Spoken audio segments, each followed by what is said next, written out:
Boa tarde. Hoje estamos aqui no dia 6 de junho, iniciando mais uma live da Casa de Aprendizagens. E com muita honra, peço permissão aos meus irmãos pretas, às minhas irmãs pretas e aos meus irmãos pretos, para abrir as portas, as janelas e o coração da nossa escola, da Casa de Aprendizagens, para iniciar essa live com um tema de grande importância para o mundo, de grande importância para o nosso país, de grande importância para o nosso povo preto e originários, os indígenas. Com muita honra e com muita responsabilidade, me faço nesse lugar de abrir as portas da Casa de Aprendizagens da nossa escola para trazer para o nosso público esse assunto de grande relevância e de grande urgência no nosso país e no mundo. Hoje a gente vai escutar aqui umas pessoas muito importantes para essa luta antirracista, pessoas também muito importantes para a nossa escola, para a educação.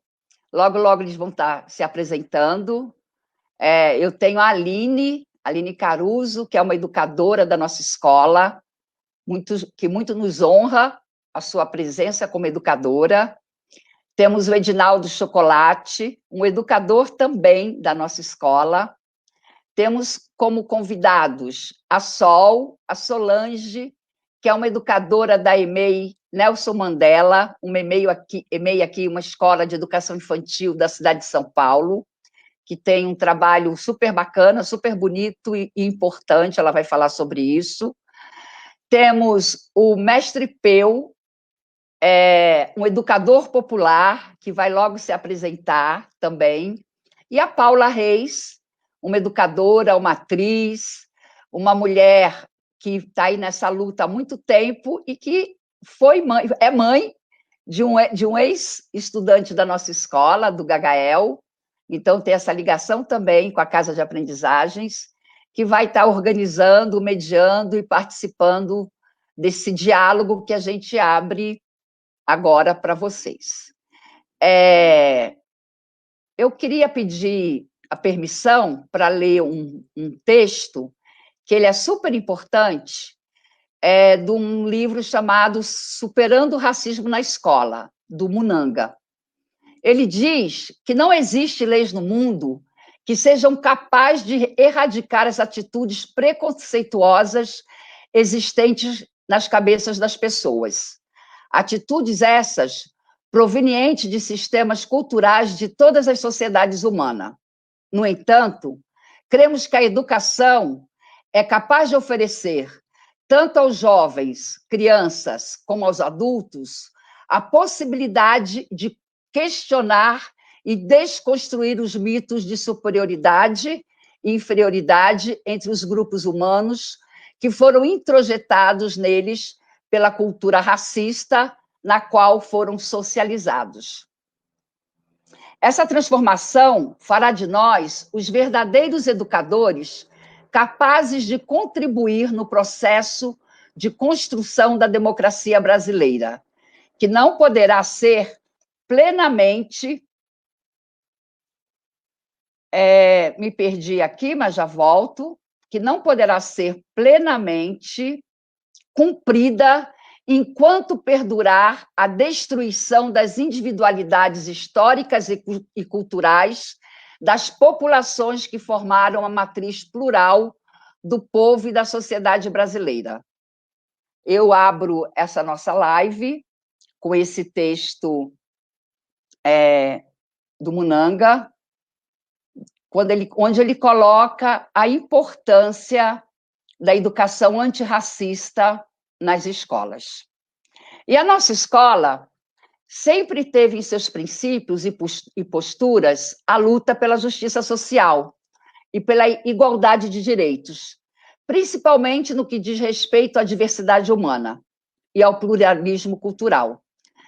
Procuramos construir uma cultura de paz, de igualdade, uma cultura de liberdade e de respeito à diversidade.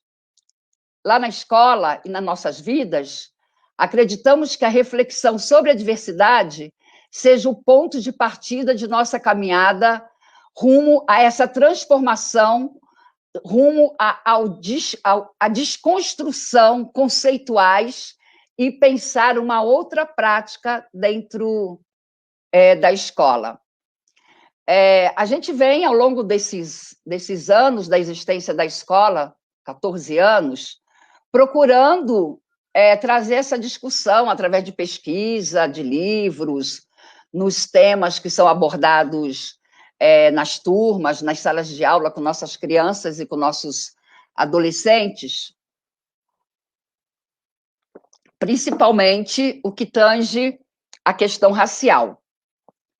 E aí, em 2019, resolvemos tornar essas ações mais efetivas e começamos a estruturar dentro da escola algumas ações de educação antirracista.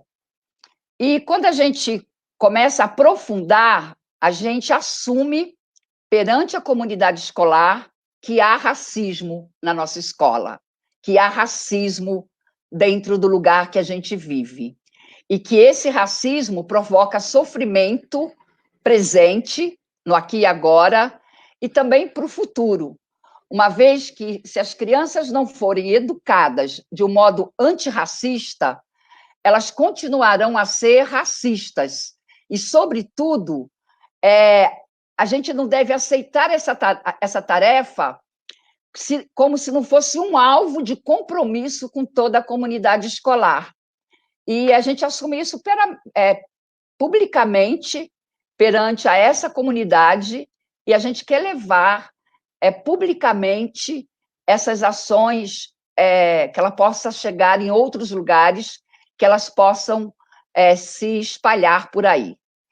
E aí, dentro desse pensamento, a gente, em conjunto com algumas mães, com algumas famílias da escola, criamos um grupo de trabalho que a gente denomina hoje da Comissão de Educação Antirracista da Escola Casa de Aprendizagens. E, nesse caminho, várias ações a gente já construiu, já trouxe para dentro da escola, através dessa comissão, que, inclusive, a Aline e o Chocolate, o Edinaldo, fazem parte. E resolvemos, nesse ano de 2020, gente, esse ano que não existe, né, esse ano que não está existindo, a não ser a gente se proteger do contágio e da disseminação do Covid-19, mas resolvemos trazer como tema provocador de experiências investigativas, que é a forma que a gente trabalha, um tema que foi sugerido pela comissão, por essa Comissão de Educação Antirracista, para a pesquisa de todas as crianças, desde os bebês do maternal até o Fundamental 2, que a gente está chamando esse tema Brasil, uma história preta e indígena. Dentro dessas ações, a gente vem pensando, está em fase de estudo e de implantação, um programa de cota racial para dentro da nossa escola. E também criamos uma especialidade dentro do currículo, que também abrange desde o maternal, dos bebês até o Fundamental 2, uma especialidade que o Edinaldo é o educador responsável, que a gente chama de tradições da cultura afro-brasileiras.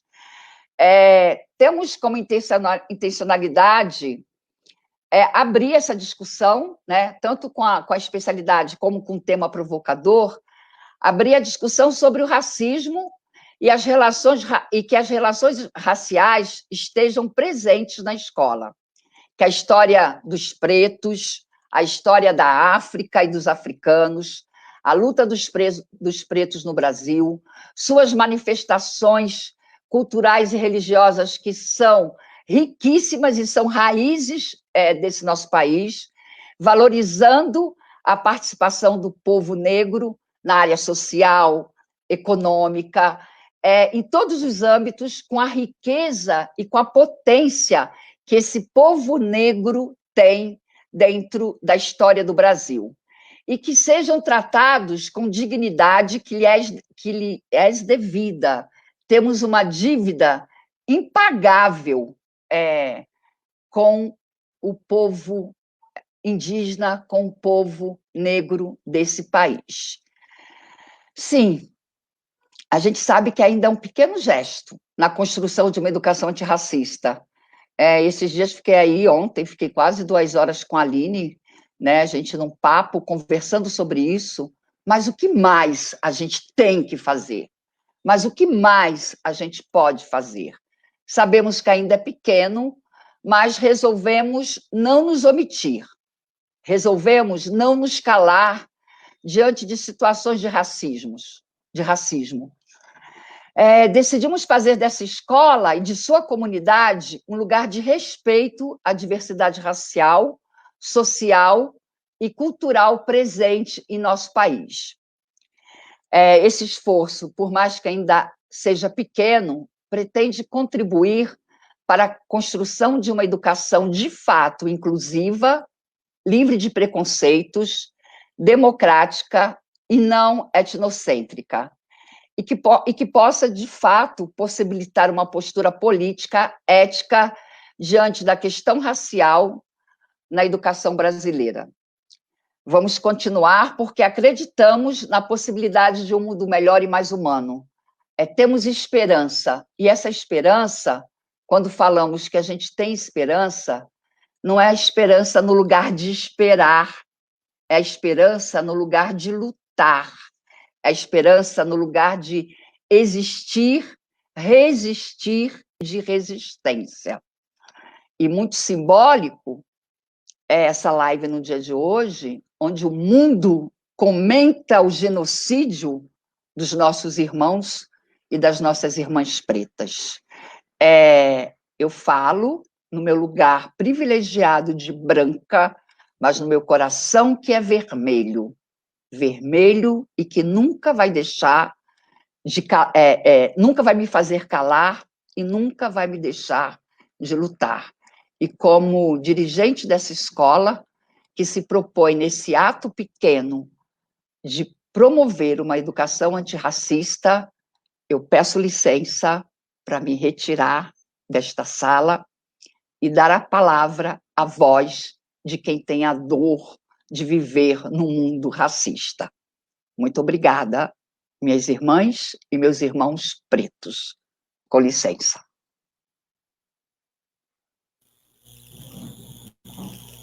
Boa tarde a todas e todos e todos que aqui estão.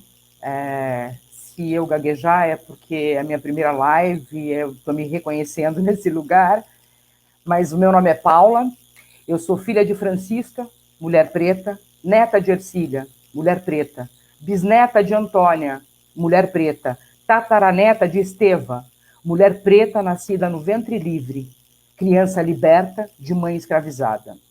Trago essa informação porque eu sou fruto dessa força preta e matriarcal.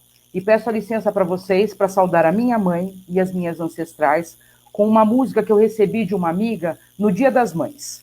A música chama Filha de Rainha. Ela é de Lenita Sena, uma mulher preta também. Se piso na lama, se danço na chuva, se quero voar. Ela está na terra, ela mora nas águas, flutua no ar. Ó mãe soberana, me guia, não deixa me perder de mim. Eu sou passarinho, vou fazer meu ninho no seu camarim. Eu sou filha de rainha, quem tem mãe não tem medo. Eu sou filha de rainha, da minha linhagem não faço segredo. Se choro no escuro, ela traz a candeia, vem alumiar. Senhora rainha, me põe no regaço, me faz descansar. Segura meu leme, meu filho não teme oceano sem fim. Se vem tempestade, meu porto segura, ela cuida de mim. Eu sou filha de rainha, quem tem mãe não tem medo. Eu sou filha de rainha, da minha linhagem não faço segredo. Iabá poderosa, lhe trago uma rosa, minha gratidão. Eu beijo seu manto suave, agasalho pro meu coração. Minha mãe rainha me ensina o caminho, eu sou aprendiz. Sou abençoada, sou iluminada, eu sou muito feliz. Eu sou filha de rainha. Quem tem mãe não tem medo. Eu sou filha de rainha. Da minha linhagem não faço segredo. Eu sou mulher, preta, lésbica, educadora social, mãe, atriz e poeta. Dentre todas essas coisas que eu sou capaz de ser e sou, ser educadora social é a minha missão do mundo. Eu digo isso para me afirmar nesses lugares que são tão preciosos para mim, que o racismo, com o seu trator, me limitou e me reduziu a ser mão de obra durante muito tempo. Ser educadora social me ajuda a resgatar a minha história apagada e contribui para que outras crianças não tenham as suas potências limitadas pela cor e para que não sejam educadas para só servir. Eu estou muito feliz por ser convidada por essa casa, que me trouxe tantos amigos e amigas, que tem a educação que eu acredito, que plantou lindas sementes no jardim que é meu filho. E eu confesso que, ao me preparar para essa live, eu percorri caminhos de muita dor e chorei muito. Uma vez que as histórias que me atravessam, elas atravessam na carne, elas não são só noticiários.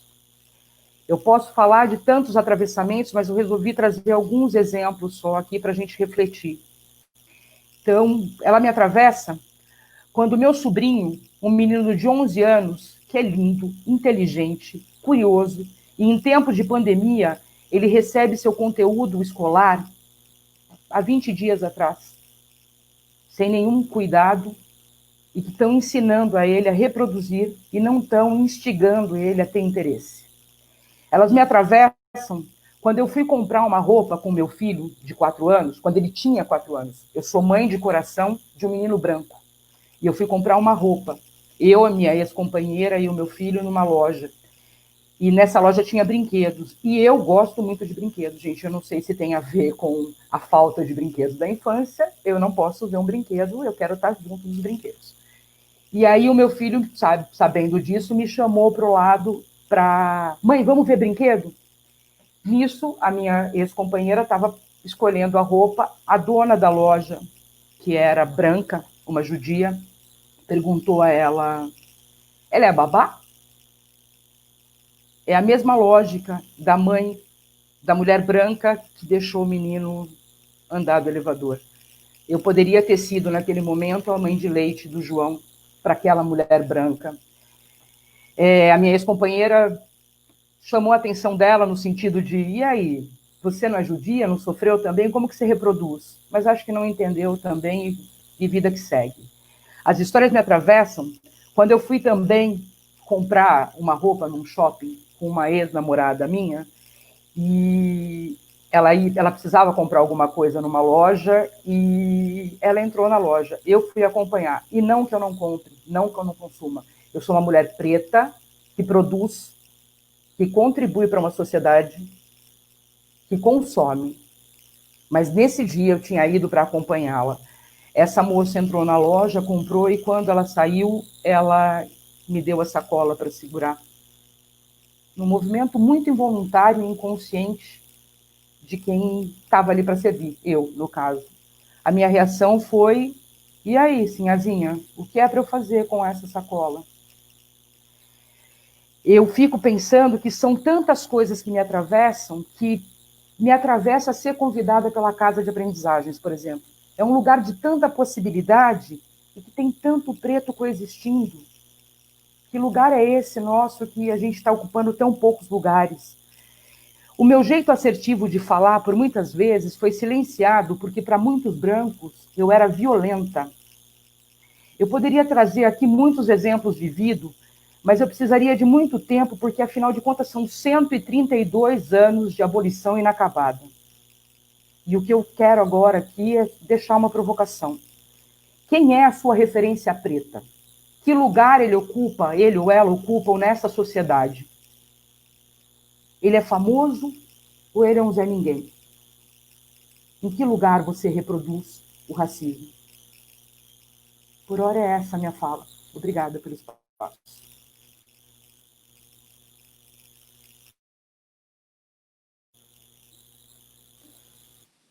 Agora você, Aline? Ou eu? Pode ser eu? Tô falando? Mas eu liguei. Bom, gente, então eu vou me apresentar. Eu sou a Aline Caruso, formada em dança, em Não pedagogia. ouviu? Ao contrário do que a maioria pensa, a minha dança, a minha maior referência da dança é o balé clássico. Eu até surpreendo e choco muitas vezes as pessoas, e a gente sabe que dificilmente as pessoas conseguem, as pessoas brancas conseguem assimilar o balé clássico a uma mulher preta. Mas sim, a gente faz o que a gente quer, a gente dança o que a gente gosta, e a gente tem capacidade e potencialidade para o que a gente quiser. Eu estou na casa de aprendizagens, esse é o meu terceiro ano, como educadora, numa turma onde eu me orgulho muito de dizer que a única turma da escola que as duas educadoras são pretas, tem uma companheira, uma parceira de sala que também é preta, e isso para mim é motivo de muita honra. A gente consegue fazer um trabalho intenso com essas crianças, que na sua grande maioria são crianças brancas, mas também tenho duas crianças pretas em minha turma. A gente está falando de uma escola elitizada, uma escola em um bairro elitizado. Então, é uma realidade que não foi como a minha, por exemplo, que estudei a maior parte do meu tempo numa escola pública. Fora isso, eu gostaria também de trazer uma reflexão para vocês, uma breve reflexão. E muitas pessoas essa semana, pessoas brancas, têm perguntado para mim o que podem fazer para compartilhar com as questões de antirracismo. E a primeira coisa que pode ser feita é a pesquisa, é o estudo. Isso é um fato, mas eu quero compartilhar uma história pessoal com vocês. Quando eu tinha 9 anos, eu fazia jazz e jazz dance, e ia para a escola de jazz junto com uma amiga que tinha 8 anos, e íamos ter uma nova apresentação. A professora, com várias ideias, decidiu que a gente ia dançar encenando gatinhos, o que era muito fofinho. Só que a professora resolveu fazer uma divisão.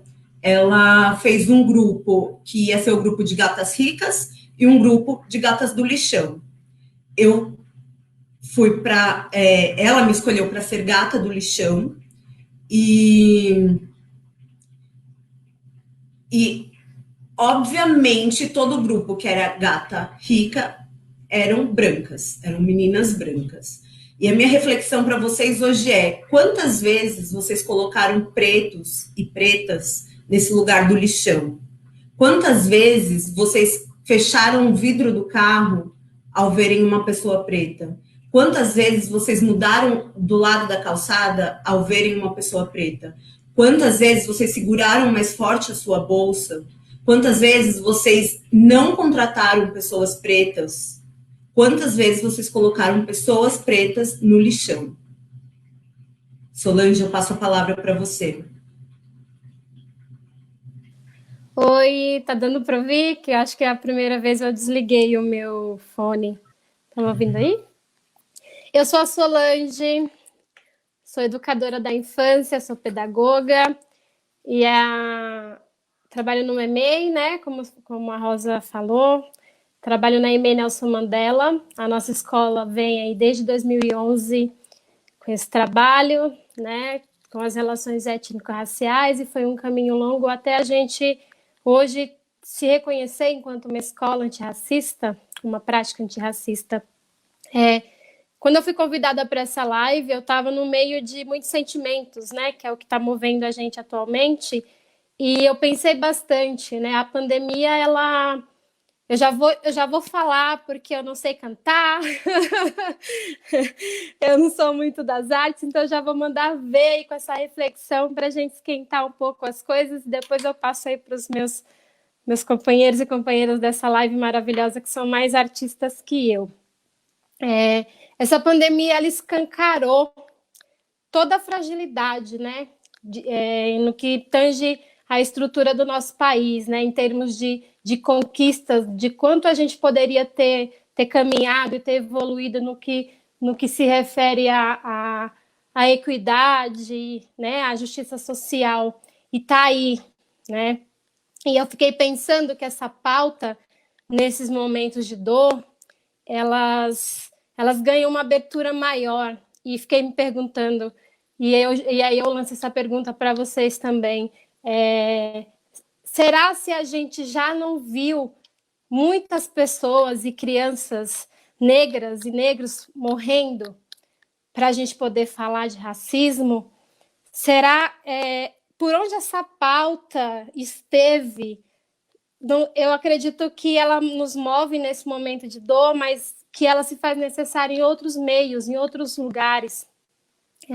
Quando a gente se reconhece enquanto nação, enquanto povo que foi formado numa estrutura completamente racista, há um trabalho muito grande para ser feito, né? É uma coisa que nos convoca, e eu fiquei pensando que essa luta ela tem dois lados só, né?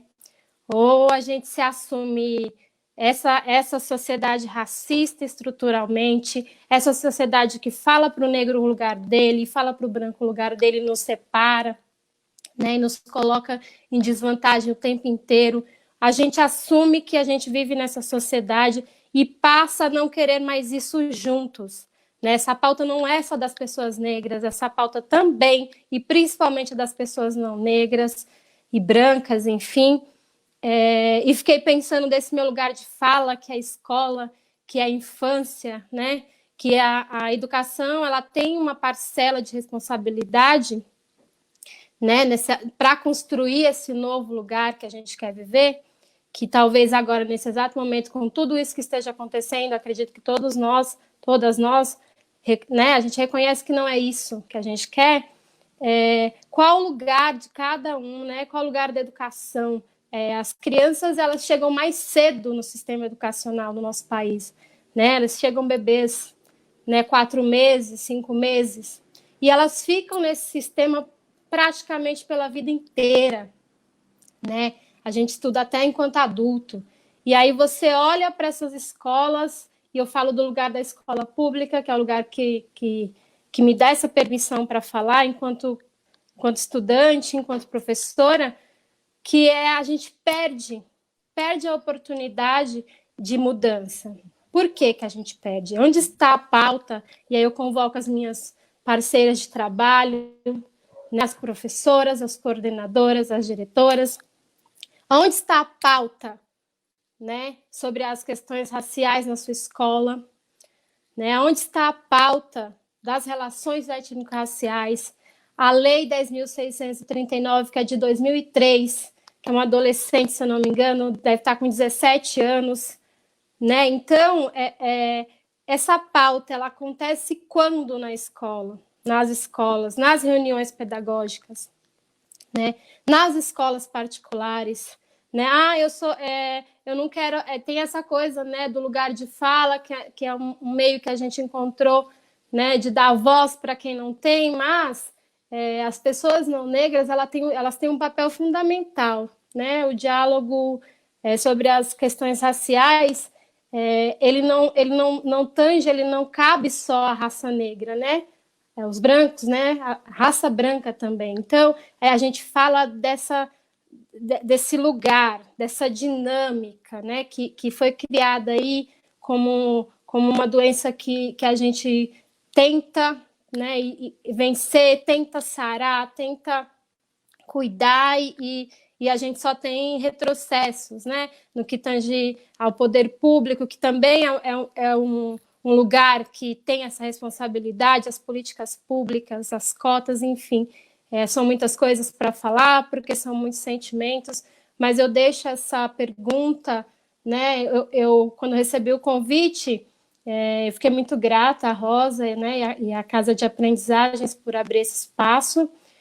Vou falar da nossa escola, que vem trilhando esse caminho, tem professoras muito comprometidas lá, fazendo esse trabalho. A gente começou agora também com com postagens que falam um pouco do que a gente conquistou, não como uma receita, porque eu acho que cada lugar precisa entender como fazer isso. E aí, a primeira coisa, né, o primeiro desafio é olhar para as crianças e para os jovens estudantes, reconhecer que eles sim representam e têm posturas racistas, né? E os adultos que estão ali na escola, sim, também são racistas, também têm atitudes racistas. Enquanto a gente não reconhecer, né, que a gente, dentro desse sistema, dentro dessa estrutura é racista, a gente não consegue olhar para esse lugar tão potente que é a escola, né? Que é um lugar que constrói conhecimento, que amplia saberes, enfim. Eu acho que eu falei muita coisa na minha apresentação, mas aí eu já despertei muitas coisas em vocês. Eu quero isso para a nossa live, e aí eu vou passar a bola para os meus amigos aí. Vamos lá, que tem muita coisa para ser dita nessa live. Oi, gente, boa tarde. Boa tarde a todos, a Paula, a Aline, Solange, mestre Peu. A licença aí aos mestres que devem estar assistindo aí, o meu mestre Plínio, nosso mestre Roxinho. Também feliz de estar participando, nervoso. Mas eu sou Edinaldo, sou capoeirista, sou, como diz o mestre, companheiro de estudo da Capoeira Angola, né, que eu comecei a capoeira com o mestre Madrugada, que abriu os caminhos, né, para eu estar dentro dessa arte tão bonita. E também faço parte do Afoxé, Amigos de Catendê, fundado pelo mestre Moa, do Catendê, e também educador da Casa de Aprendizagens. Agradecer a Rosa pelo convite também. Estou bem nervoso mesmo, mas acho que a gente vem aqui para falar também um pouco de como a cultura popular, né, a cultura de matriz africana, afro-brasileira, ela contribui para o povo, né, para o nosso povo, para desconstruir também muitas dessas questões racistas que a gente passa. Vou falar pouco, porque eu falo pouco mesmo. Vou passar para o mestre Peu. Olá, galera. Boa tarde, boa noite aí, para quem está fora do Brasil, né? Licença aí aos mais velhos, né? Aos mestres e às mestras que estão aí presentes. Se o mestre Roxinho tiver aí um axé, mestre Plínio também, e toda a nossa comunidade, né? Eu sou Pedro Peu, eu sou de Feira de Santana, né? Bahia, mas estou em São Paulo há 32 anos já, e em São Paulo eu faço um trabalho, né, com a Capoeira Angola, sou mestre de Capoeira Angola, do Centro de Capoeira Angola do Senhor, na qual o mestre Plínio é o nosso mestre, né? E também sou idealizador e um dos fundadores do grupo Bataquerê, que é um grupo que atua na Zona Leste de São Paulo, né? Nós trabalhamos com culturas afro-brasileira, música, dança, né? E eu vou cantar agora para vocês uma ladainha, e essa minha ladainha vai ser a minha deixa, né, para uma reflexão para quem estiver aí, né, ouvindo a gente, tá bom? Então, uma ladainha da minha autoria, tá bom? Então, vamos nesse axé aí, ouvir o berimbau, nosso grande mestre da roda de Capoeira Angola.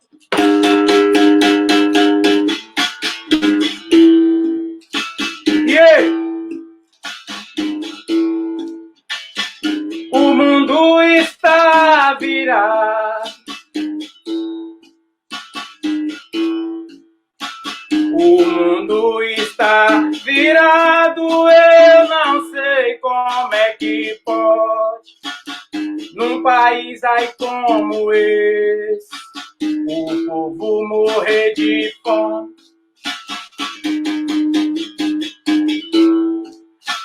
Isso tudo começou, foi em 1500, quando Cabral ditador forjou o descobrimento.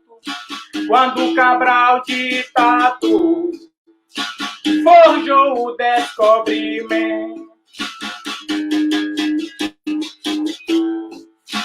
Os nativos que aqui estavam, de donos passaram a ser vilões.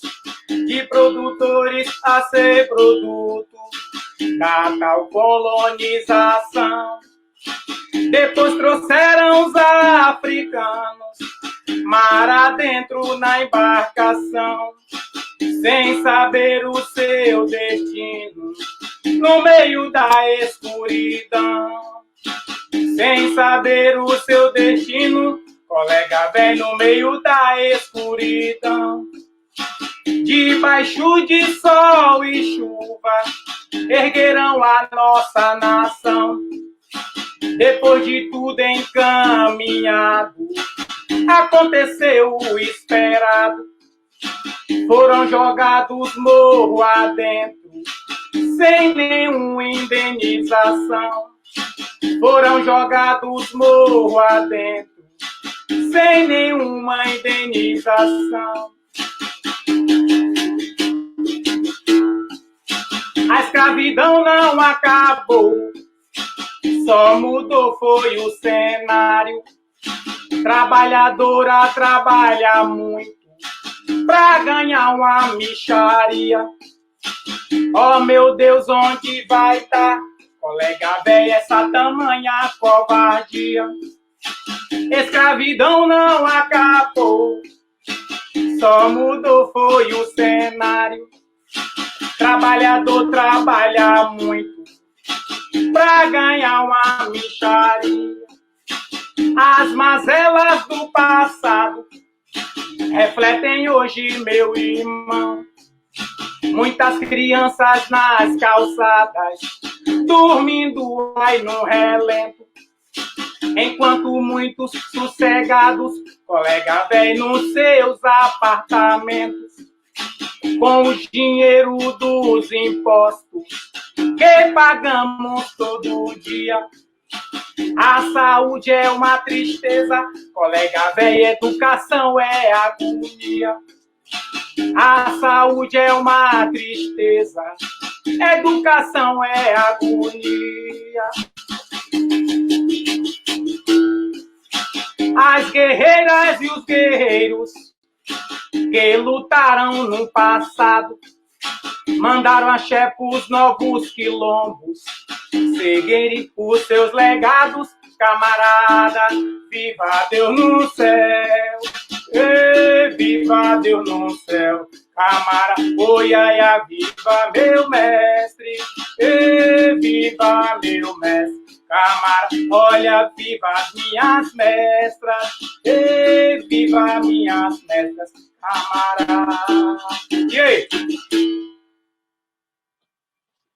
Então, galera, na verdade, essa ladainha, né, ela fala um pouco, né, desse processo de colonização, né, que a gente sabe muito bem que esse país, né, chamado Brasil, foi construído, né, com uma maldade, né, muito grande dos colonizadores aqui no Brasil, né? Então, essa construção foi uma construção muito, muito triste, né? Foi e é importante falar sobre isso, né, porque muitas pessoas, né, às vezes falam que a gente fica fica se vitimizando, né? Muitos falam sobre isso, né?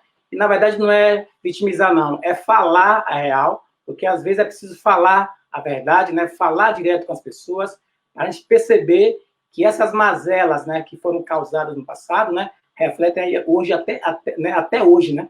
E quanto tempo faz isso? Então, na verdade, a conversa tem que ser direta, tem que ser entendido, compreendido, tem que ouvir, né, escutar, né, isso que a gente tem para falar, e, na verdade, depois que escutar, né, a gente ficar para a gente não, né, ficar ali guardado como uma informação, uma formação, e fazer isso acontecer.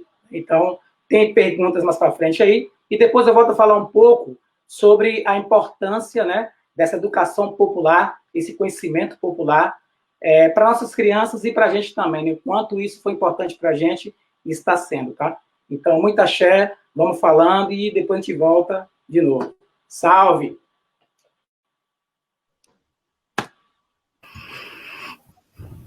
Obrigada, mestre Peu.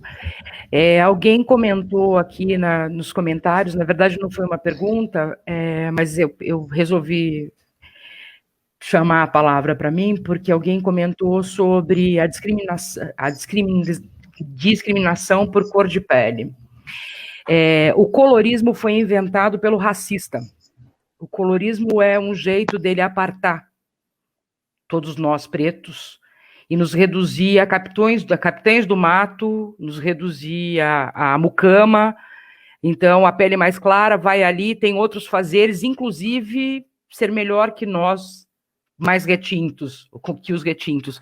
Então, esse lugar do colorismo é um jeito que inventaram para apagar o pardo. Eu, no caso. Se a minha voz em algum momento embargar, é porque eu já vivi esse preconceito, e se a minha voz, se em algum momento eu ranger os dentes, é porque, do mesmo jeito que dói, me dá raiva. E eu não quero com isso ser violenta com ninguém, tá, gente? A gente está falando de um tema que é muito difícil e que, na verdade, a gente tem que ter disponibilidade para entender a fala de cada um. Então, o colorismo ele veio como uma estratégia racista para causar uma fissura na negritude. E ele conseguiu. Então, cada vez que eu tiver condição de entrar num bar, porque eu sou parda, e a minha irmã, que é mais retinta que eu, não puder, se eu me mantiver nesse bar, eu estou legitimando o racismo, e eu sou tão racista quanto. E quero com isso deixar muito claro que, por mais que eu lute contra isso, eu não posso desconsiderar que eu tive privilégios com relação a essa fissura. É isso, por hora. Passo a palavra para um de vocês. Falar alguma coisa? Paulo, achei sua fala maravilhosa. E me desperta novas coisas a respeito dessa temática. O colorismo, ele tira o preto de pele clara desse lugar de preto, como se ele não sofresse racismo, mas sim, o preto de pele clara, eu sou essa preta de pele clara, sofro racismo, mas muito menos do que meus companheiros Edinaldo, do que mestre, sem sombra de dúvida. Não temos como comparar esse sofrimento, esse nível de racismo e de agressão e de olhares, porque essa agressão a gente não pode nunca esquecer, que essa agressão pouquíssimas vezes vai ser alguém te chamar de macaco ou algo do tipo. Essa agressão vem do olhar. Essa agressão é a agressão que te exclui quando você chega num espaço e todo mundo te olha assim, crendo que você não pertence àquele lugar, que você não deve pertencer àquele lugar. E foi a primeira coisa que eu falei, né? A gente pertence a todos os lugares que a gente quiser. Eu escolhi trabalhar e militar em escolas particulares e escolas elitizadas.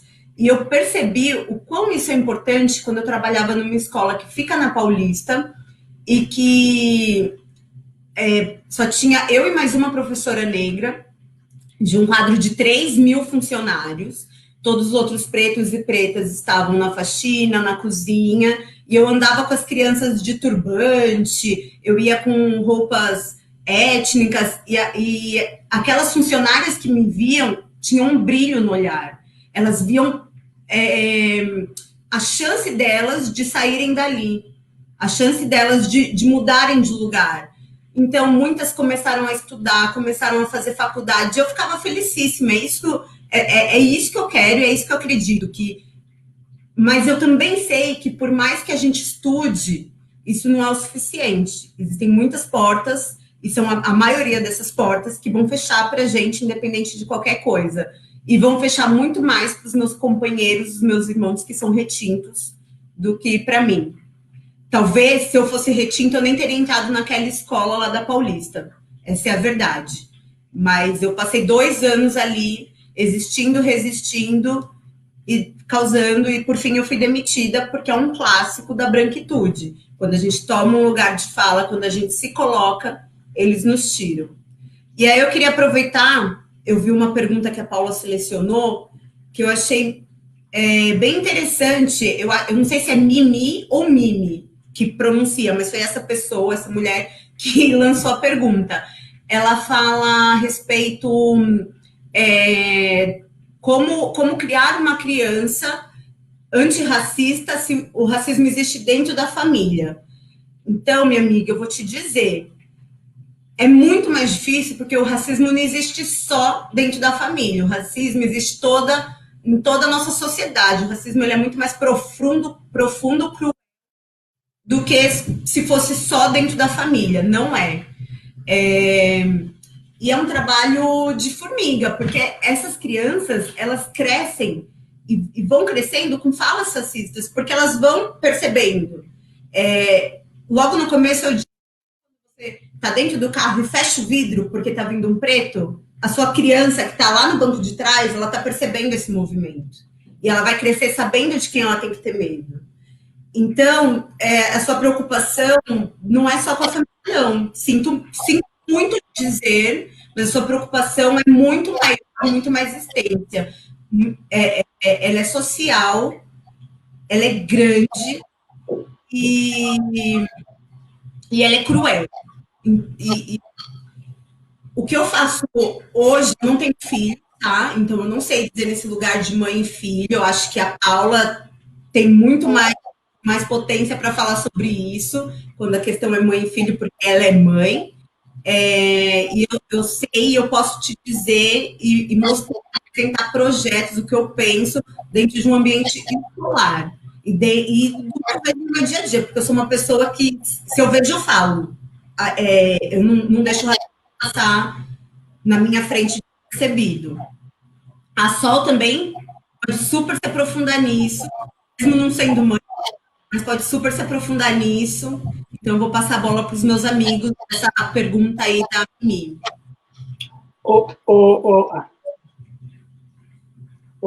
Aline, né? Só uma coisa a mais sobre isso, Aline, é o seguinte, eu acho que o Nelson Mandela, ele tem uma fala muito importante, que ele diz que nenhuma criança, né, nasce odiando, né, a outra criança, né? Ela vai sendo construída, né?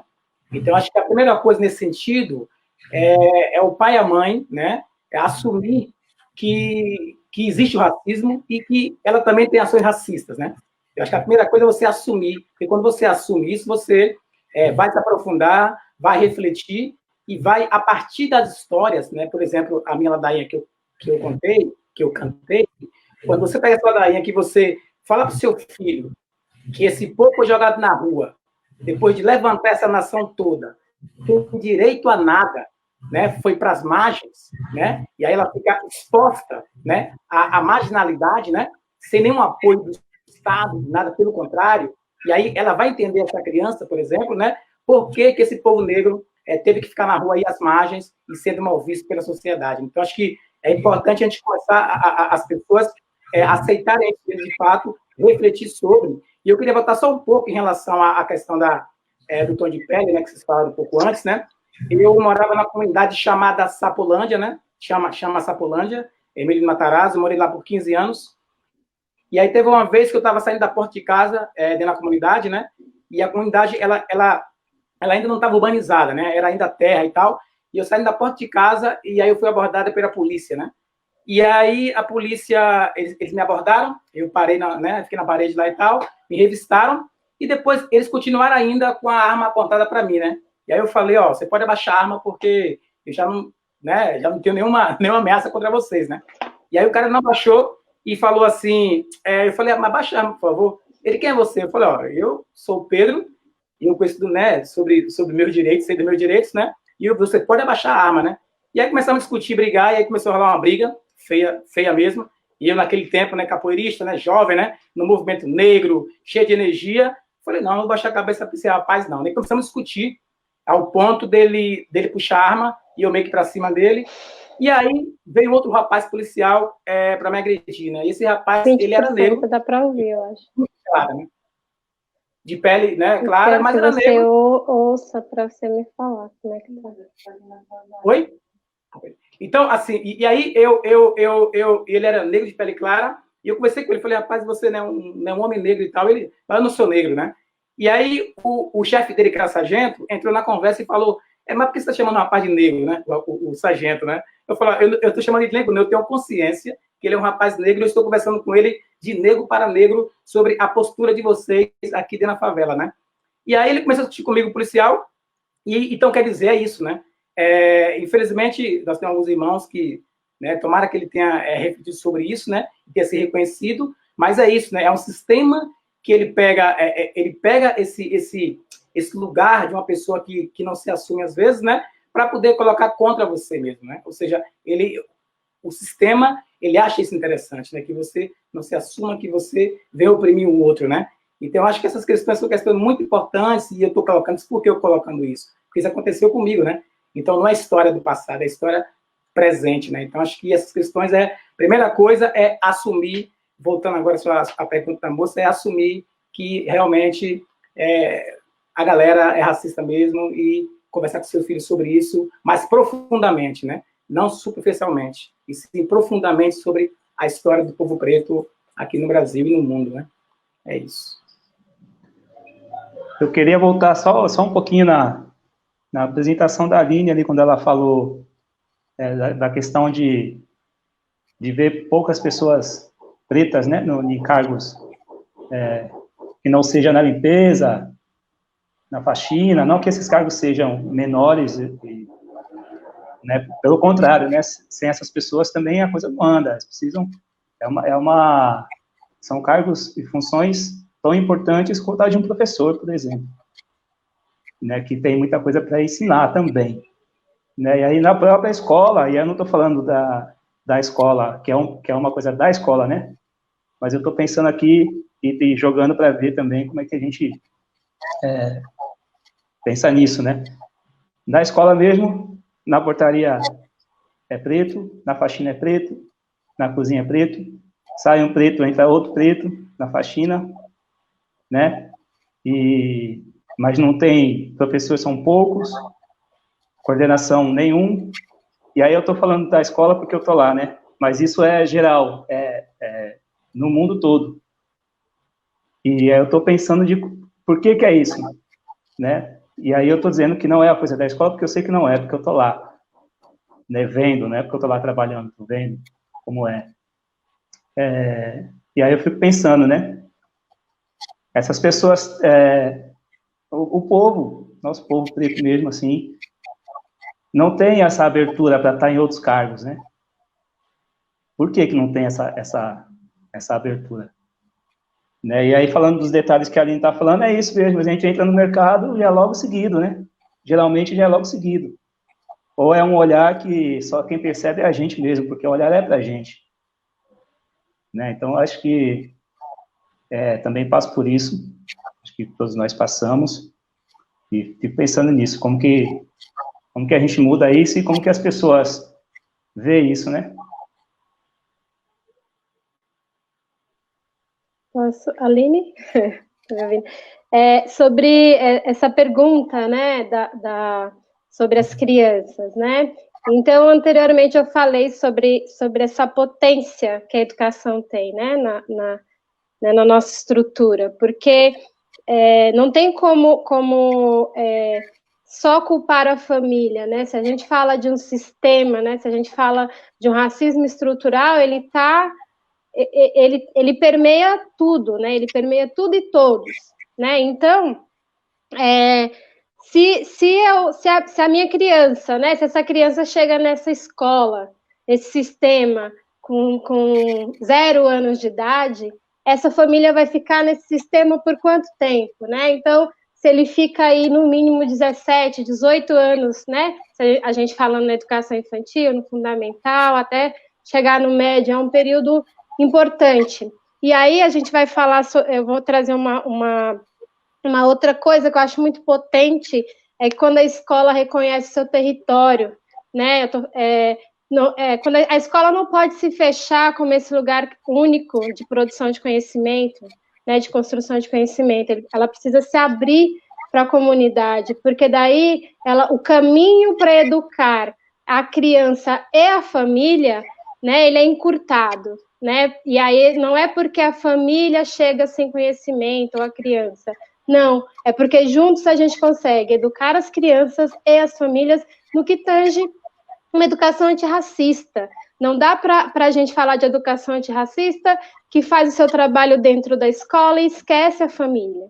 Essa família também está dentro dessa estrutura, né? Essa família também tem ali na sua origem, na sua criação, tudo o que a gente tem, né? Então, eu, enquanto pessoa negra, me vi racista em vários momentos da minha vida, antes de me reconhecer enquanto uma mulher negra, né? Todo mundo, se a gente fala de estrutura, todos e todas têm, sim, são e somos racistas. Não tem como. Se a gente parte desse pressuposto, não tem como educar uma criança só, né? Não dá para educar a criança sozinha. Não dá para essa família ir até a porta da escola, pegar essa criança e ir embora, né? Então, a nossa escola, vou falar um pouquinho da experiência da EMEI Nelson Mandela.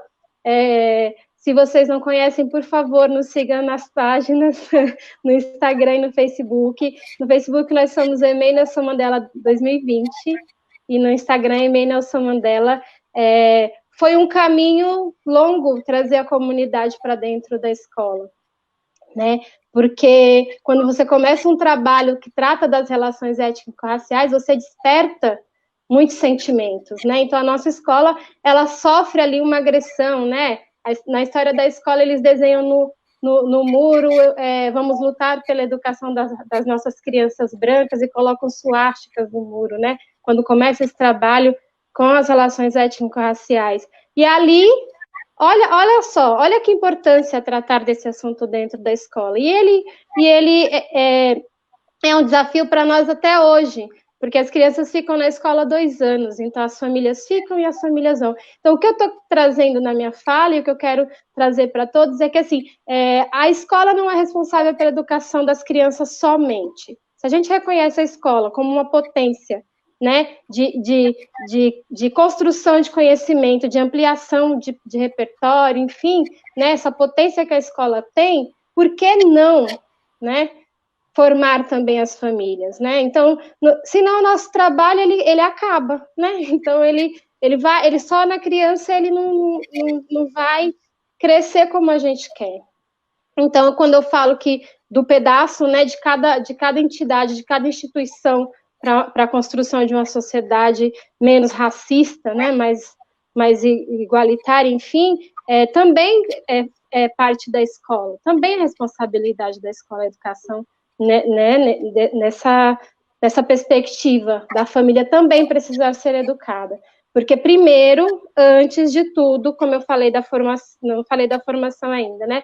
Mas todo o conhecimento no que se tange às infâncias, ele passa pelo adulto, né? Então, a criança está lá na sua potência, a criança é sempre aberta a conhecimentos, né? É um campo muito rico. Então, eu preciso também educar essa família. Gente, pode falar, mestre. Então, uma coisinha bem interessante, pensando nessa educação popular, né, que a gente vive na capoeira, vive nas culturas de matrizes africanas, né? É uma formação muito importante, muito interessante, porque lá a gente aprende sobre a musicalidade, né? Sobre a dança, sobre as folhas, né? Sobre os valores para com nossas mestras, nossos mestres, né? Para com nossos ancestrais. A gente aprende a respeitar, né?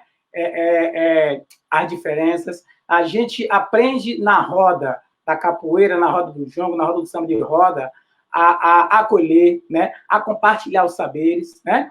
Então, eu acho que esses valores a gente, conversando com as crianças, mostrando para ela esses outros valores, né? São muito importantes, né? Porque aí a gente vai para um lugar que é muito fácil a gente perceber nas escolas, principalmente, né? A minha filha, Jamila Caçula, ela, ainda bem que ela tem uma consciência negra bacana, que a gente fala muito sobre isso, mas vira e mexe, ela era chamada de cabelo duro na escola, né? E aí, quando ela tinha uns 9 anos, ela respondeu assim, eu sou cabelo duro, mas não me abaixo para bagulho, né? Foi assim que ela conseguiu responder, na hora que agrediram ela, né?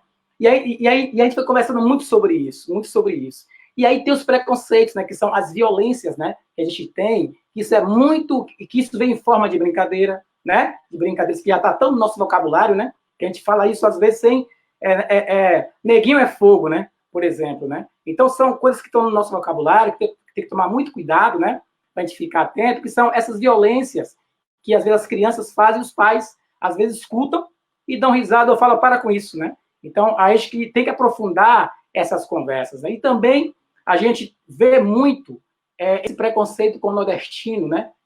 Com o povo nordestino, com o povo preto, aí a pessoa tem uma linguagem, né, popular, uma linguagem regional, e a gente vê as pessoas às vezes rindo porque ela não está dentro de um padrão propriamente dito, né, dessa formação formal, como eles dizem, né? Então, eu acho que são coisas que os pais, né, que estão aí ouvindo, e as mães, têm que ficar atentos, né, e atentas, né? Aprofundar isso e, de fato, aprofundar a conversa para não ficar assim, a minha filha falar assim, professora, ele me chamou de neguinha. A professora, para, menino, para, menina, para com isso. Né? Se ficar só nesse lugar, de fato, as crianças não irão compreender, né, esse lugar, esse lugar de respeito, né, para com as pessoas. Então, acho que é isso, a gente conseguir buscar repertório, né?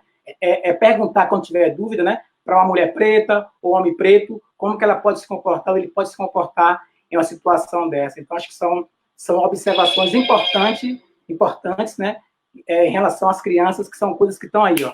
As piadinhas estão aí soltas em todos os lugares. Então, acho que isso é uma observação importante.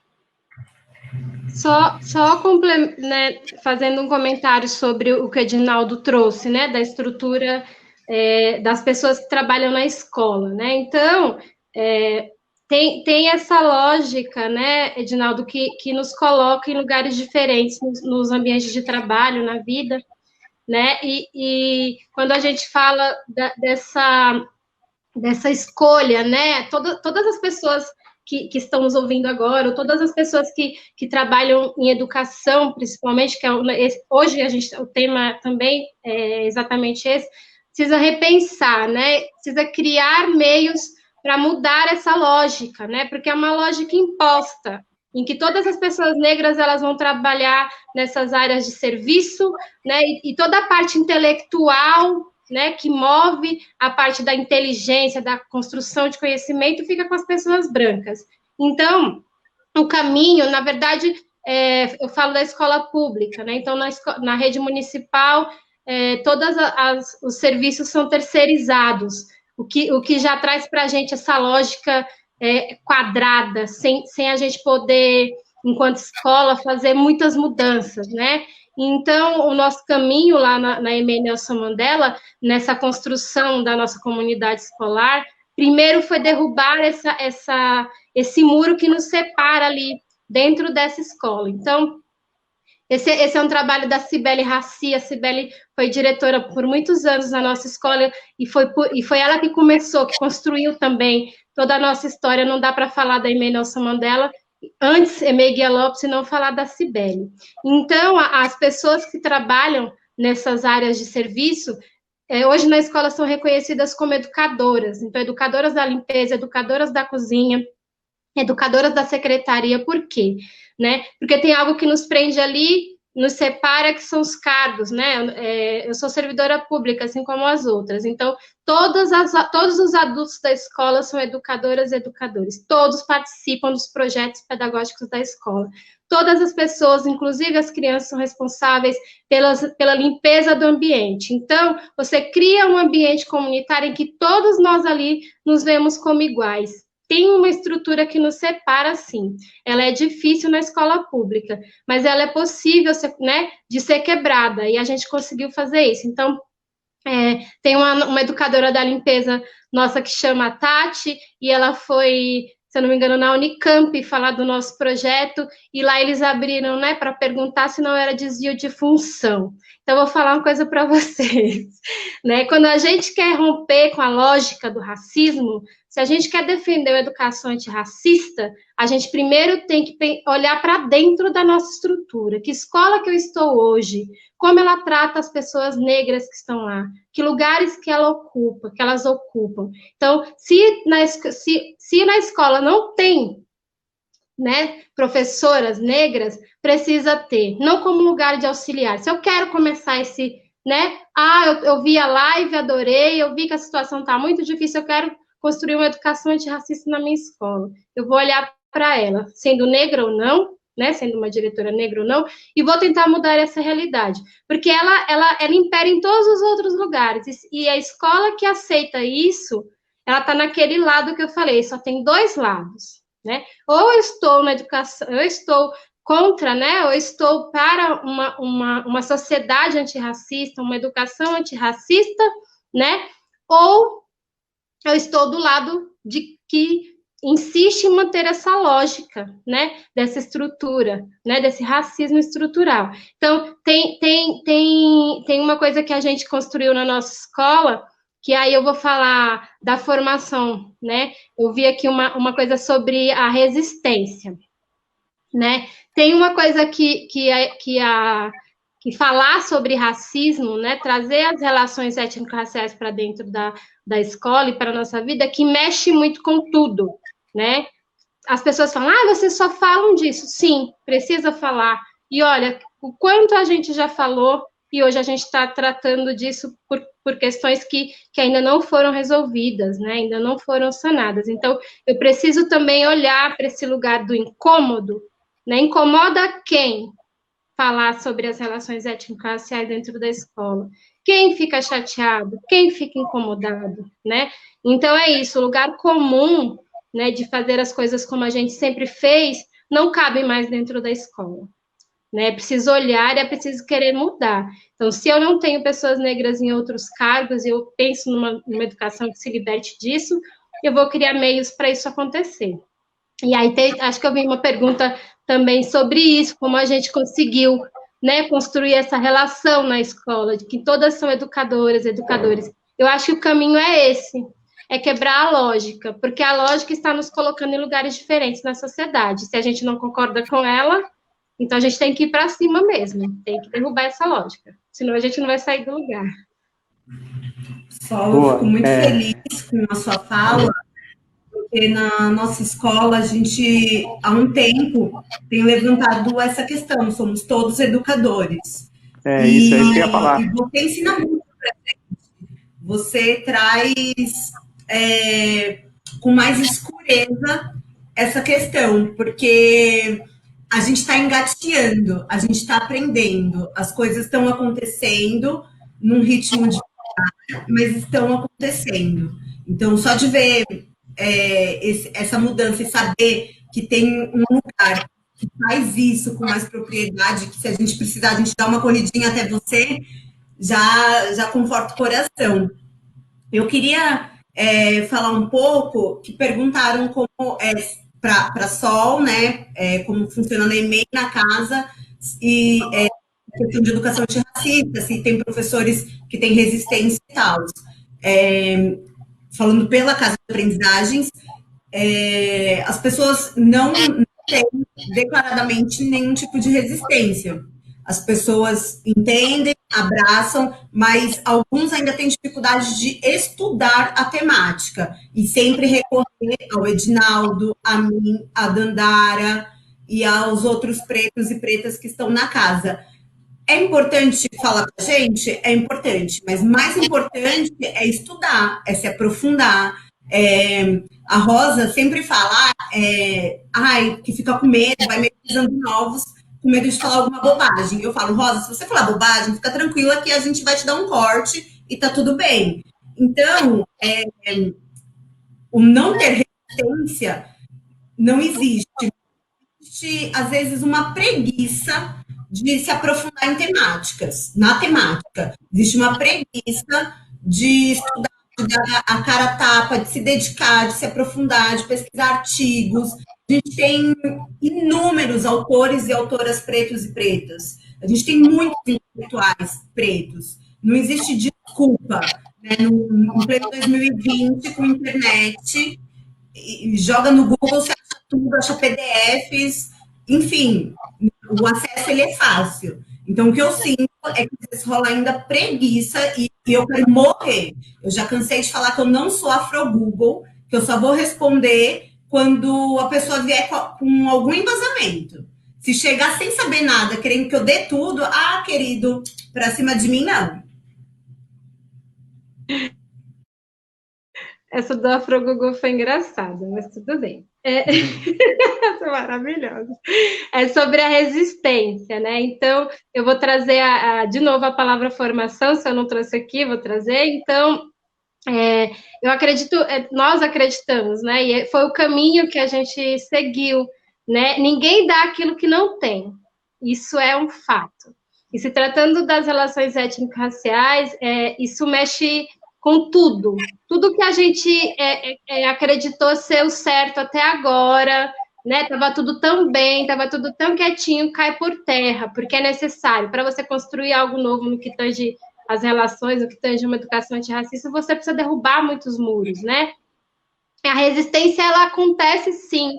Na nossa escola, ela aconteceu por muitos anos, foi uma briga importante, por isso que o posicionamento, né, e a decisão de uma gestão que defende esse projeto precisa prevalecer, né? A gente, na escola pública, as crianças, elas não podem mudar de escola, né?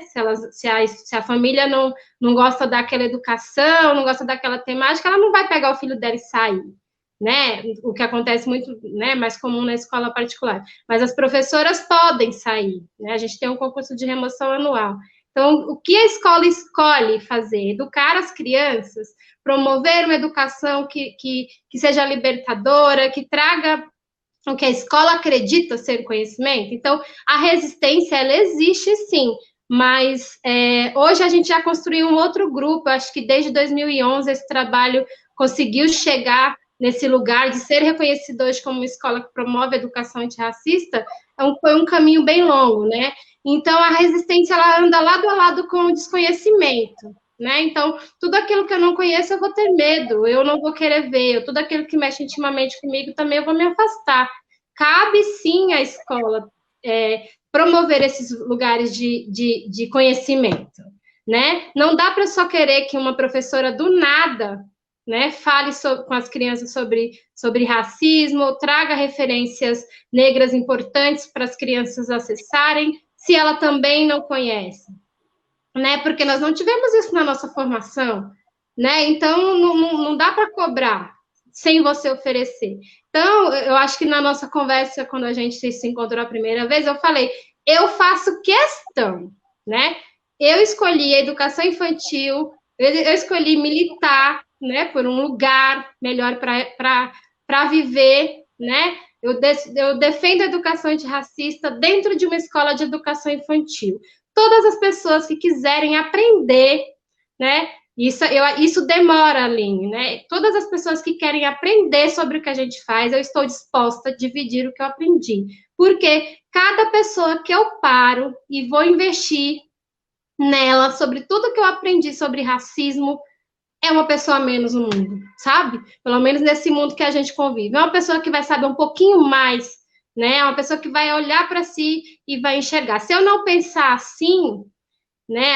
A nossa luta, ela é muito dolorosa, então eu não vou conseguir sair para dar aula para as minhas crianças, né? Dar aula não, né? Ficar com as minhas crianças durante o dia ali, sem ter certeza que eu estou fazendo a minha parte, né? Então, eu acho que são lugares diferentes, porque eu já estou nesse caminho há mais tempo, mas é papel da diretora, é papel da coordenadora formar seus professores, né? Eles têm que buscar, sim, uma coisa individual para complementar, mas se a escola defender isso, se a escola decidir que isso é o que ela vai fazer, ela tem, sim, a obrigação de também formar seus professores.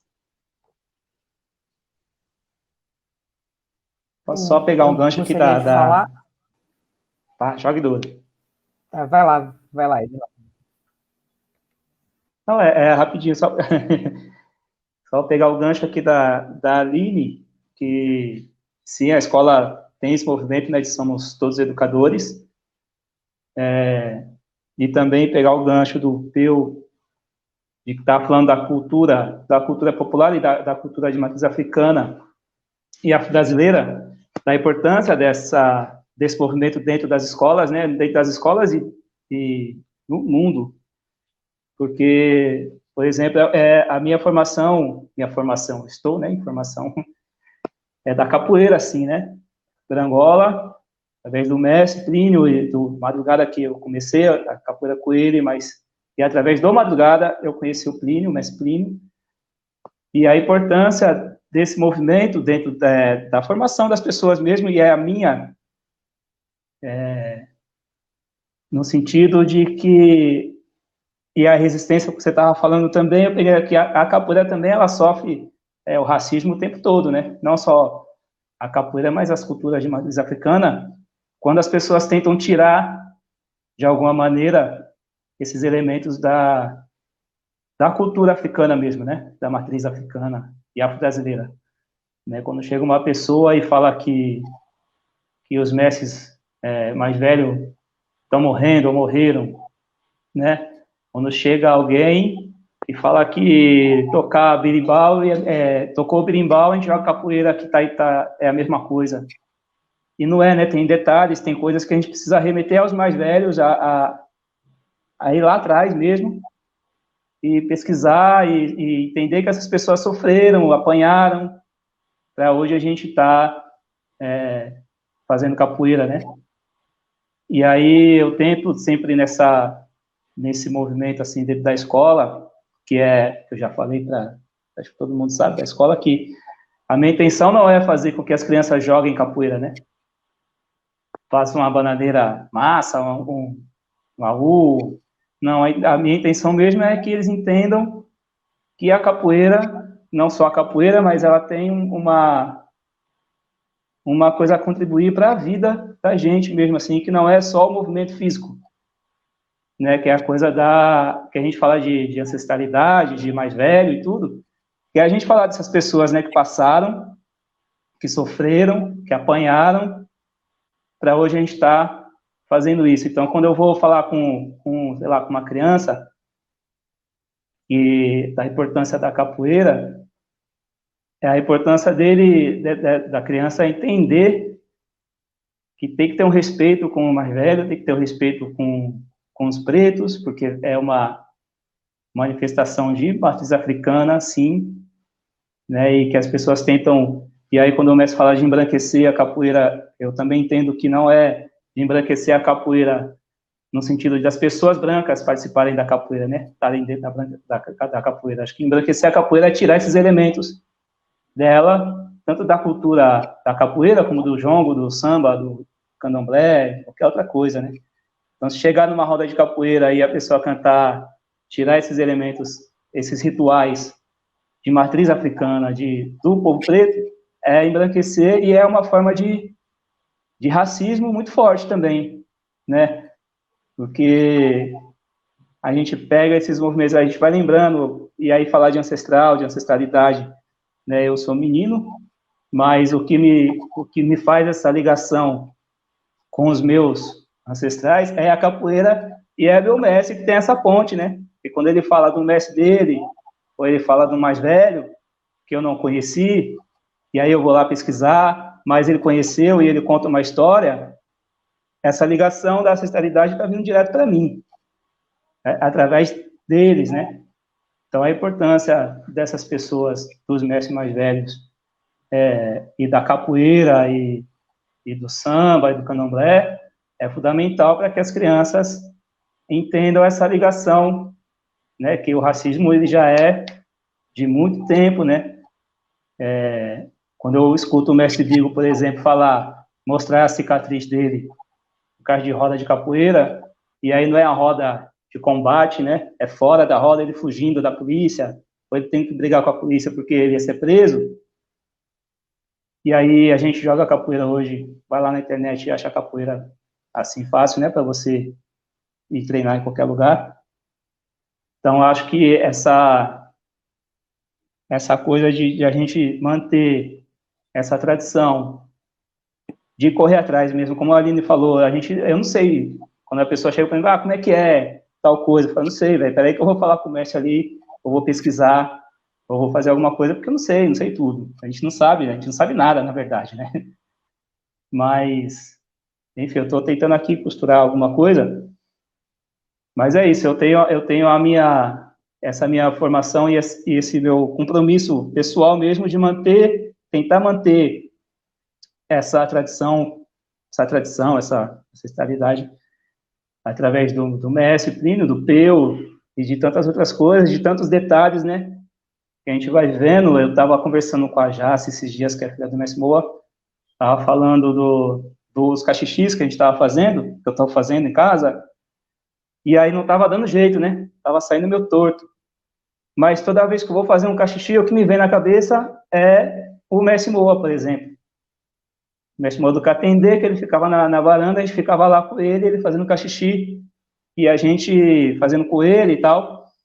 E aí eu fui fazendo esse cachixi e não estava dando certo. E aí, eu falando com a Jace dos detalhes, né, do Mestre Moa e tudo, e aí me veio na cabeça, como me vem agora, exatamente a mão do mestre, assim, puxando o junco para o lado certo. E aí eu lembrei e fiz, e aí deu certo.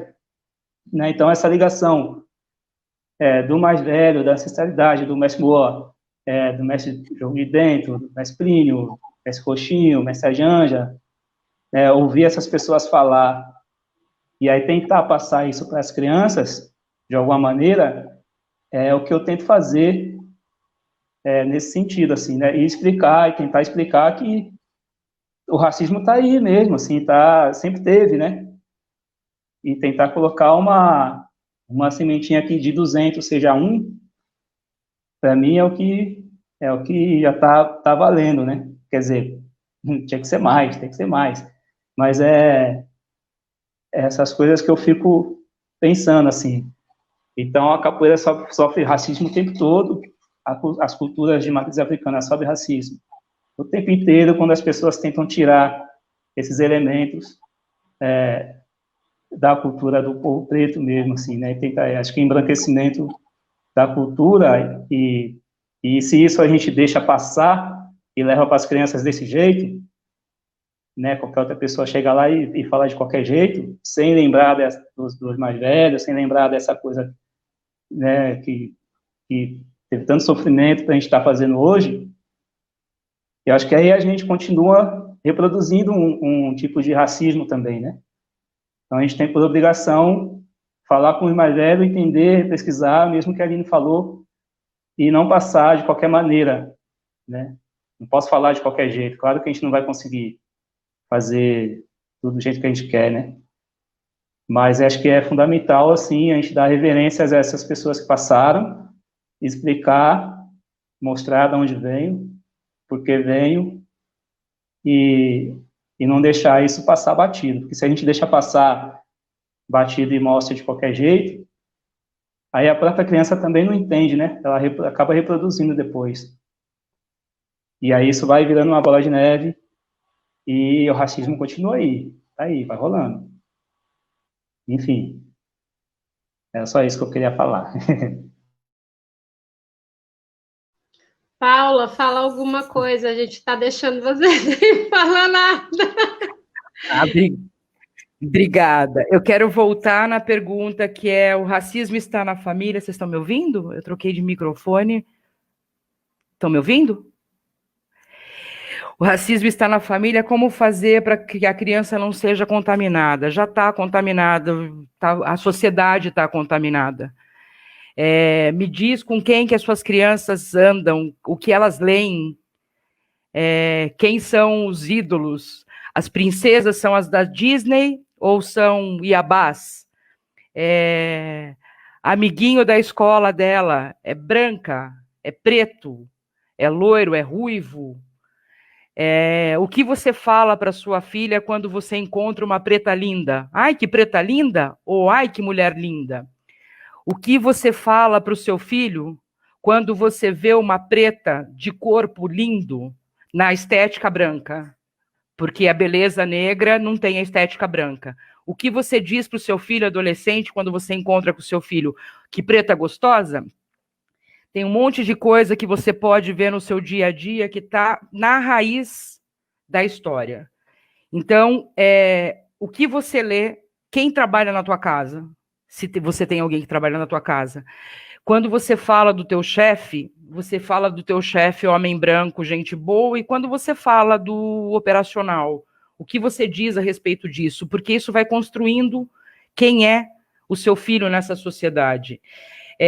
A estrutura está dada. Para preto menor salário, mais desemprego, menos faculdade, mais cadeia. Tá pronto isso. O Mano Brown já dizia que a única certeza que preto tem é que tem uma vaga prontinha na cadeia. O estigma de largado e vagabundo foi dado para nós há 132 anos atrás, quando aboliram aquela escravatura, porque nós fomos largados na rua ao léu. E aí a gente era vagabundo e preguiçoso. Esse estigma a gente carrega até hoje. Se você não mudar isso, na sua construção, o seu filho está contaminado tanto quanto você. As nossas crianças estarão contaminadas. É isso. Quem tem lugar de poder, representa poder. E nós, povo preto, nós só queremos poder. A gente quer poder existir, a gente quer poder ser médico, a gente quer poder conversar, a gente quer poder colocar nosso corpo político na rua. Então, essa coisa da criança, nós não nascemos preconceituosos em nenhum sentido. Hoje o tema é racismo, mas a homofobia está aí. A xenofobia está tudo aí muito esclarecido, e a gente não pode ficar retrocedendo a conversas que já acontecem há muito tempo, gente.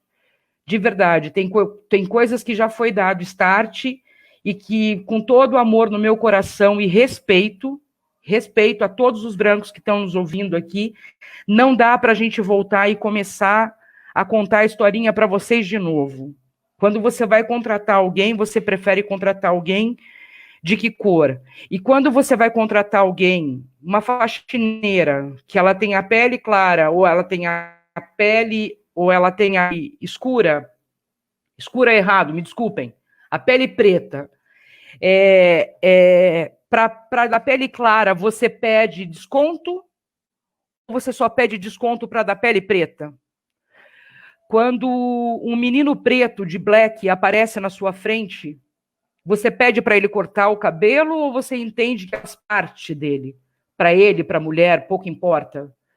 Então, a construção do racismo, nós todos estamos contaminados. Eu demorei 40 anos para entender minha história. Ou seja, durante 40 anos eu fui racista. Porque eu também não sabia a minha história. E ainda que eu tenha minha mãe preta, minhas raízes são todas de pele retinta. Ainda que eu tenha isso na minha vivência, em alguma medida eu reproduzi o racismo. Ou seja, vocês brancos têm toda a responsabilidade em mudar esse sistema. Ser antirracismo é olhar cada passo seu dia a dia. Quando você vê um frentista te atendendo, ele é negro, você desfaz dele por qualquer coisa. Ele te deu uma resposta atravessada. Você está reproduzindo o quê? A gente estava conversando antes dessa live sobre o policial que foi deter o homem que estava batendo na mulher nesse tempo de pandemia. E o policial falou o violento falou horrores para esse policial. Esse policial ficou quieto. Por que é que o outro ajoelhou e sufocou o americano? Não, a gente não precisa ir para a América do Norte, a gente pode ir para o supermercado da Barra, no Rio, Barra de alguma coisa, que também asfixiou um preto. A gente pode ir para o Ricói, né, que chicoteou um menino preto. A gente pode ir para o Habib's, que matou um menino preto. Como isso chega na família de vocês? Como um caso isolado? Olha que judiação que fizeram com aquela criança. É desse jeito que chega? Não é a judiação que fizeram com aquela criança. Estão fazendo com a gente.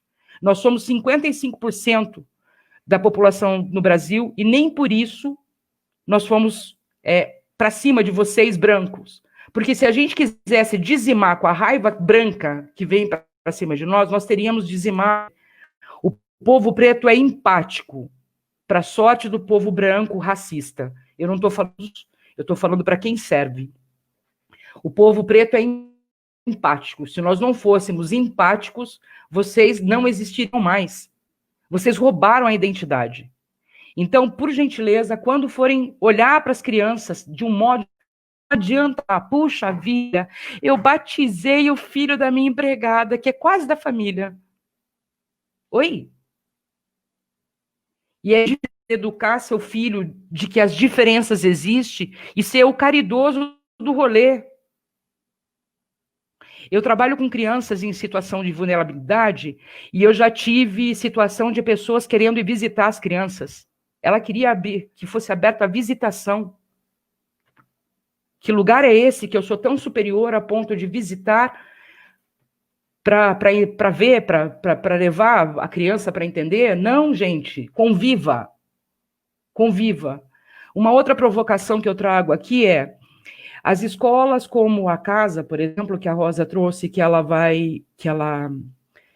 tem a intenção de ter cotas, assim como as políticas públicas não são feitas para atender a necessidade do povo preto pobre, de repente, olhar para as escolas que efetivamente têm um olhar antirracista, porque eu sei desse lugar que eu estou falando. Eu sou órfã da casa de aprendizagens, eu acredito nesse lugar, eu acredito nessas pessoas de um modo geral, e que a gente está dando uns passos à frente, mas efetivamente, se eu levar meu sobrinho que mora na periferia, se eu levar esse meu sobrinho que tem um outro conceito de vida, porque ele já foi privado na primeira infância das coisas que constituíram ele, se eu levar ele nas faltas todas que ele vive até hoje, a casa é, de fato, um lugar possível para essa criança que talvez estude no Nelson Mandela? Ou a casa vai ser o escancaramento do quanto ele foi privado? Então, adultos, o que eu penso é que vocês tenham compaixão de vocês, porque tá feio de ver, tá feio de aceitar. Vocês estão acabando com a sociedade brasileira, porque vocês estão tretando com a gente e a gente não cavou essa luta. Não cavou. Como é ser antirracista? Procurem ler. Procurem respeitar as pessoas. Alguém perguntou sobre como lidar com essa coisa do colorismo e eu efetivamente não sei o que dizer sobre como lidar com isso, porque a maior imbecilidade é falar do colorismo. Quando naturaliza a raça, naturaliza o racismo. Infelizmente, este não é mais o momento para a gente voltar e contar a historinha lá atrás, que Monteiro Lobato é racista, Não, gente, a gente já avançou 10 casas. Então, eu que tenho como foco a primeira infância, eu quero de verdade pedir para que vocês tenham compaixão das crianças. É isso. Contem histórias pretas, mostrem quantos pretos estão aí, porque hoje nós temos bastante dando as caras. Nós estamos aqui, obrigado, meus companheiros que estão aqui, inclusive. Fale o que foi tirado da gente. Quando vocês encontrarem uma pessoa em situação de rua, que na sua grande maioria também é preto, diga por que ele está ali. Não que ele é um marginal. Ele está ali porque ele foi tirado lá atrás. Isso pode fazer com que ele se contamine menos. Essa palavra contaminação é bem boa em época de pandemia. O racismo, diferente do Covid, ele tem cura. E a cura é a gente quem vai em cada passo que for dado e que não for em falso. É isso que eu tinha para falar. Obrigada pela escuta. Paula, só um exemplo, por favor, muito bom, hein? Gente, eu queria puxar só um pouquinho aqui em relação a essa quarentena, né? Que é muito importante falar dessa quarentena, porque a gente, da periferia, é muito fácil a televisão e outras pessoas de outras classes, né, falarem que a periferia não consegue ficar dentro de casa, que, né, quem é responsável. Só quem mora na periferia sabe muito bem o que é você morar em uma casa de 2 cômodos, né, com 8 pessoas, com 7 pessoas, né? E é muito difícil. Lá na comunidade Santendês, né, que é uma comunidade que o Bataquerê e a Capoeira Angola, os meus grupos, né, fazem um trabalho, a gente estava conversando com a criança, onde ela falou, eu não consigo ficar dentro de casa não, porque é muita gente e muito barulho, né? Então, ou seja, são muitas coisas, né? E aí tem a questão da quarentena, que a gente ficar dentro de casa sem perspectiva, né, de trabalho, nem de alimento e um monte de coisas mais. E nós estamos fazendo várias campanhas, né, na ZL para ajudar a comunidade com alimentação, kit higiênico, máscara, e também ajudar alguns artistas pretos e pretas da periferia, né? E aí não é fácil. Ontem eu recebi umas 3 ligações de 3 pessoas pretas me falando que não estavam aguentando mais, né? essa dor, né, desses nossos irmãos que estão morrendo aqui no Brasil, né, o caso desse menino de 5 anos de idade agora, do outro de 14 anos no Rio de Janeiro, desse agora nos Estados Unidos, e ele não estava aguentando mais, né? E aí eu recebo essas 3 mensagens em áudio, né? E eu fico preocupado porque eu já pedi várias pessoas na ZL, né, que se suicidaram devido a várias questões, né, de racismo, de vários preconceitos, né? E que não tem como, às vezes, pagar uma terapia, né? Que não tem aonde soltar, né? Toda essa raiva, enfim. Então, a gente acaba sendo também um ouvinte, né? Dessas pessoas e temos que estar preocupado a isso. E a primeira coisa que eu fiz quando eu ouvi a mensagem das pessoas, né? Bem tristes, foi ligar e em seguida, porque eu sei muito bem aonde essa fala, essa tristeza pode chegar para o povo da periferia, né? Então, essa quarentena, ela na periferia, a gente sabe muito bem que o bicho está pegando mesmo, essa é real, né? Hospitais cheios, vários movimentos brigando para ter lá um hospital de campanha em Hermelino Matarazzo, que não tem, né? Então, essa coisa da quarentena, ela está muito séria nas periferias, né? Então, acho que... E aí, para piorar, a gente sabe muito bem que a educação também, as escolas, né? Com essa coisa toda, não consegue acessar as crianças que moram dentro da comunidade, que não têm acesso ao celular, que não têm acesso a uma rede, né, de Wi-Fi, né? Então, a gente sabe muito bem, e essas pessoas são pessoas pretas, né? Mulheres e homens, né, crianças. Então, na verdade, também, né, a escola, ela a escola municipal, né, principalmente, estadual, a galera não estão atentas, né, a como acessar essas pessoas. Então, na verdade, é uma outra violência, né? São várias violências, né, que a gente sofre, né? E essa pandemia, a gente sabe o perigo que é, né, desse vírus, mas, porém, tem um outro aí, né? Um outro vírus, que é esse vírus aí da fome, né? Da depressão, né? Da falta de perspectiva. Então, eu acho que quem está aqui ouvindo e puder contribuir, né? Se quiser também depois me chamar no PV depois também, podemos falar sobre isso depois, que nós estamos com várias campanhas para ajudar a comunidade, e não é no sentido de assistencialismo, não, tá? Porque quem vem de baixo sabe muito bem como é difícil. Para quem, às vezes, tem o que comer todos os dias, pode falar que quem pega o Bolsa Família são um monte de desempregados, né? Mas para o povo da periferia, R$80, R$100 faz a diferença para comprar um leite, um arroz, tá? Então, isso é importante, quem está aí ouvindo, né? Saber disso, que nós estamos em campanha nas periferias de São Paulo, atentos e atentas a essa pandemia, com os nossos pretos e pretas que estão nesse lugar aí muito difícil de estar dentro dessa situação da pandemia. Então, quem quiser depois chamar no PV, depois pode me chamar, que já que está aí, né, que quer contribuir, pode colaborar, né? Vamos agora também, de alguma forma, estar inserido nessa luta aí, que não é fácil não, viu? Obrigado.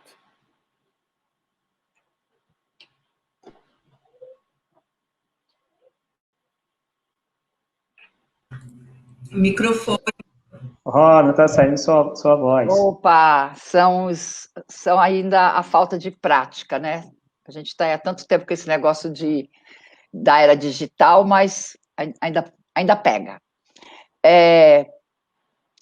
1h40 de diálogo, e ele não se encerra, ele não deve se encerrar nunca, ele deve continuar fora das telas, fora das lives, ele deve continuar no dia a dia de cada um e de cada uma de nós. Por muitos momentos, eu me emocionei aqui, na minha cadeirinha da minha casa, ouvindo vocês. Por muitos momentos, me peguei refletindo o quanto eu me comprometo nessa luta de uma educação antirracista.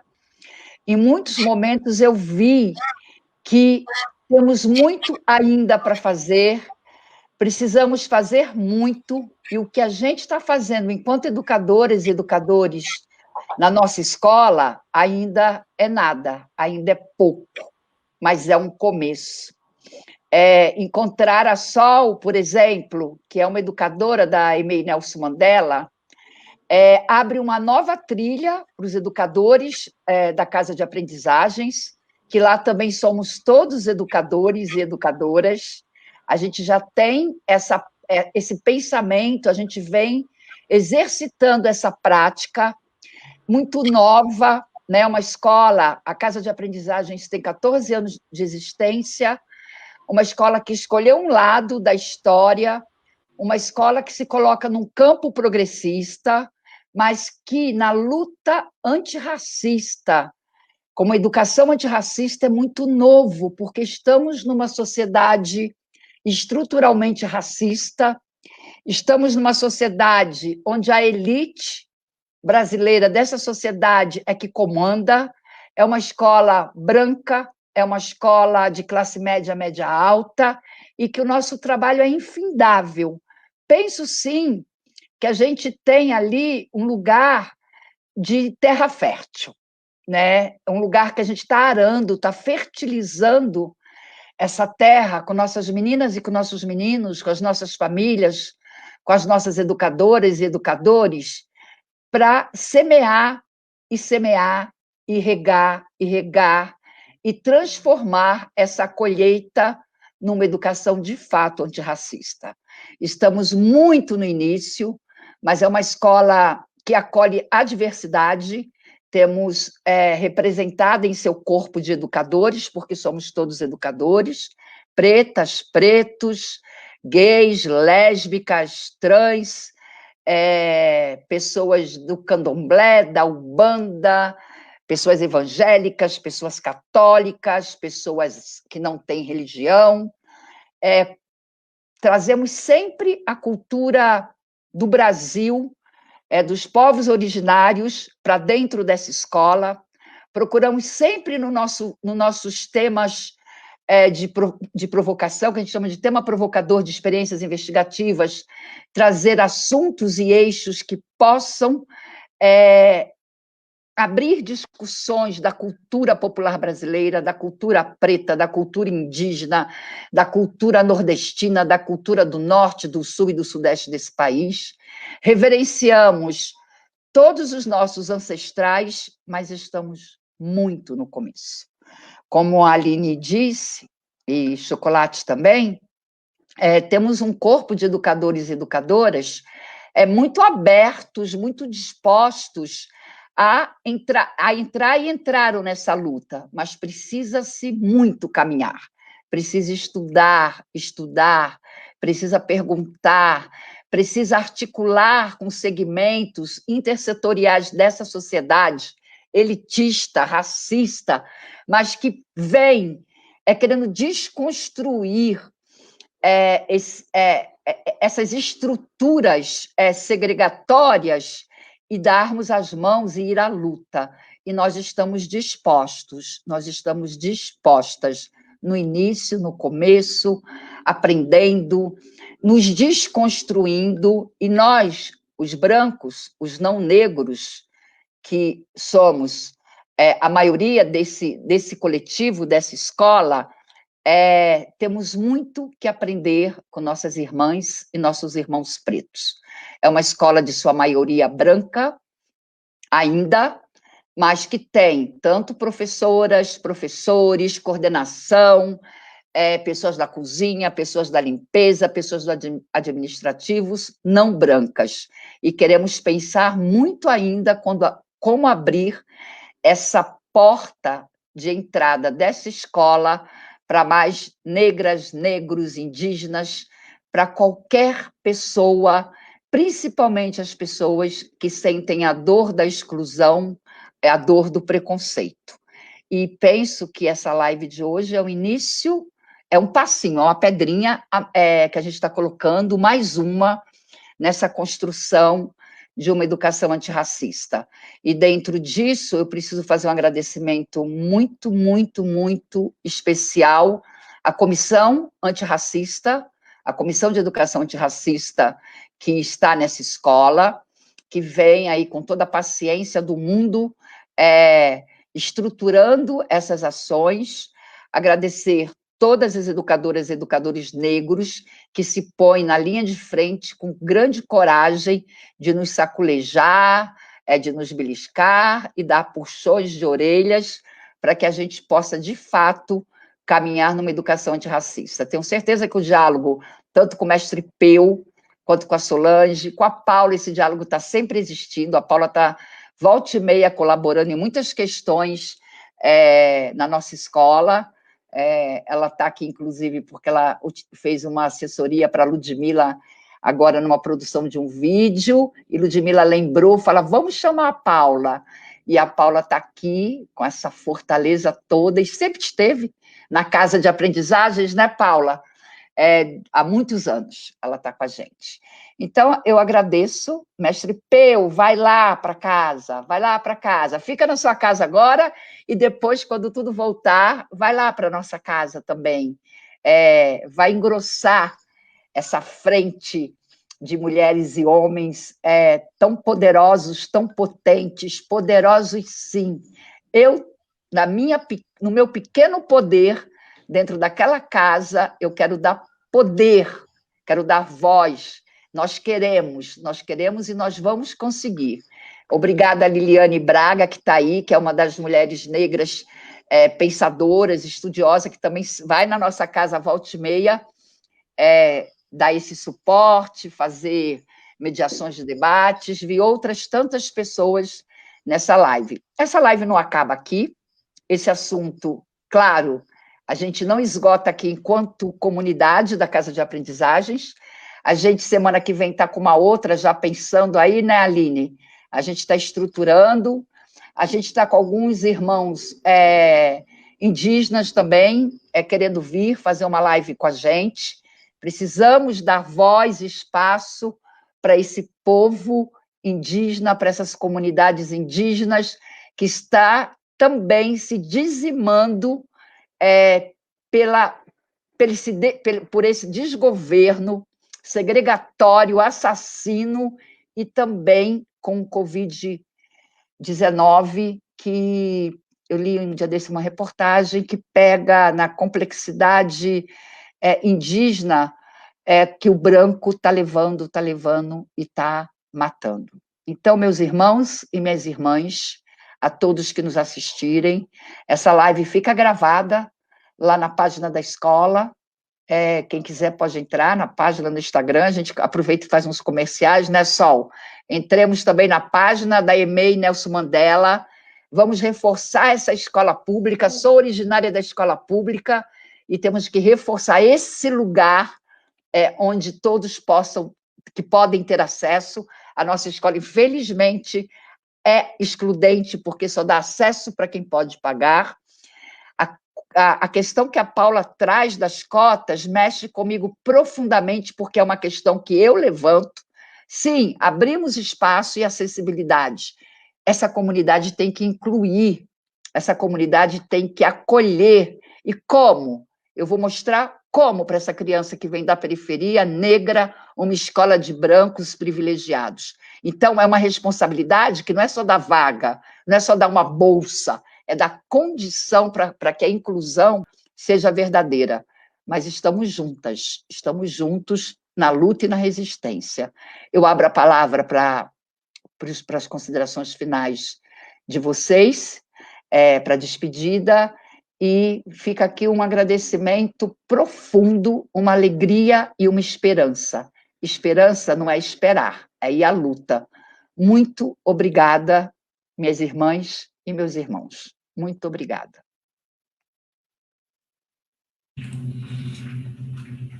Eu quero agradecer a todos e todas que participaram. Eu estou com o celular, então eu vi que teve bastante gente, fiquei bem feliz, bem animada, e a gente vai trazer mais coisas, a gente ainda tem muito para discutir. O nosso povo foi silenciado por séculos, e agora a gente vai falar tudo, e vocês vão sentar e ouvir, queridos. Então, passo a bola aí para os meus amigos. Beijo, galera. Gente, foi um prazer estar aqui. Eu acho que a gente só vai embora com uma reflexão, né? Que o povo negro seja visto também, não só nos momentos de dor, né? Que esses espaços se abram também em outros momentos, que a luta antirracista não saia da pauta, né?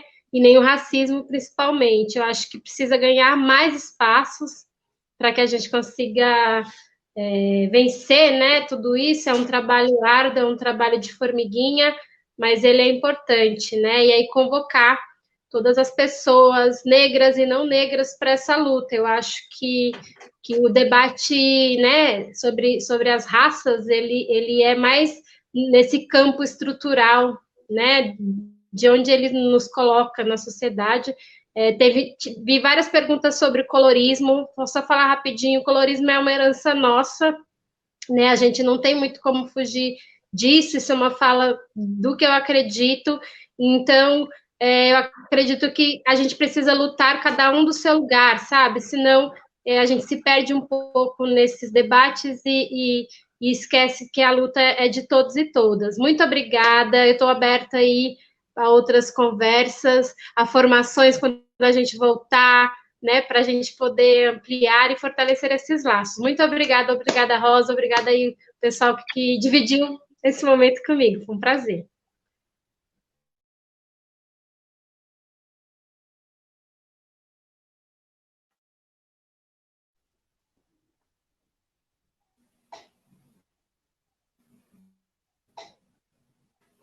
Gente, eu quero agradecer o espaço. Rosa, meu muito obrigada sempre.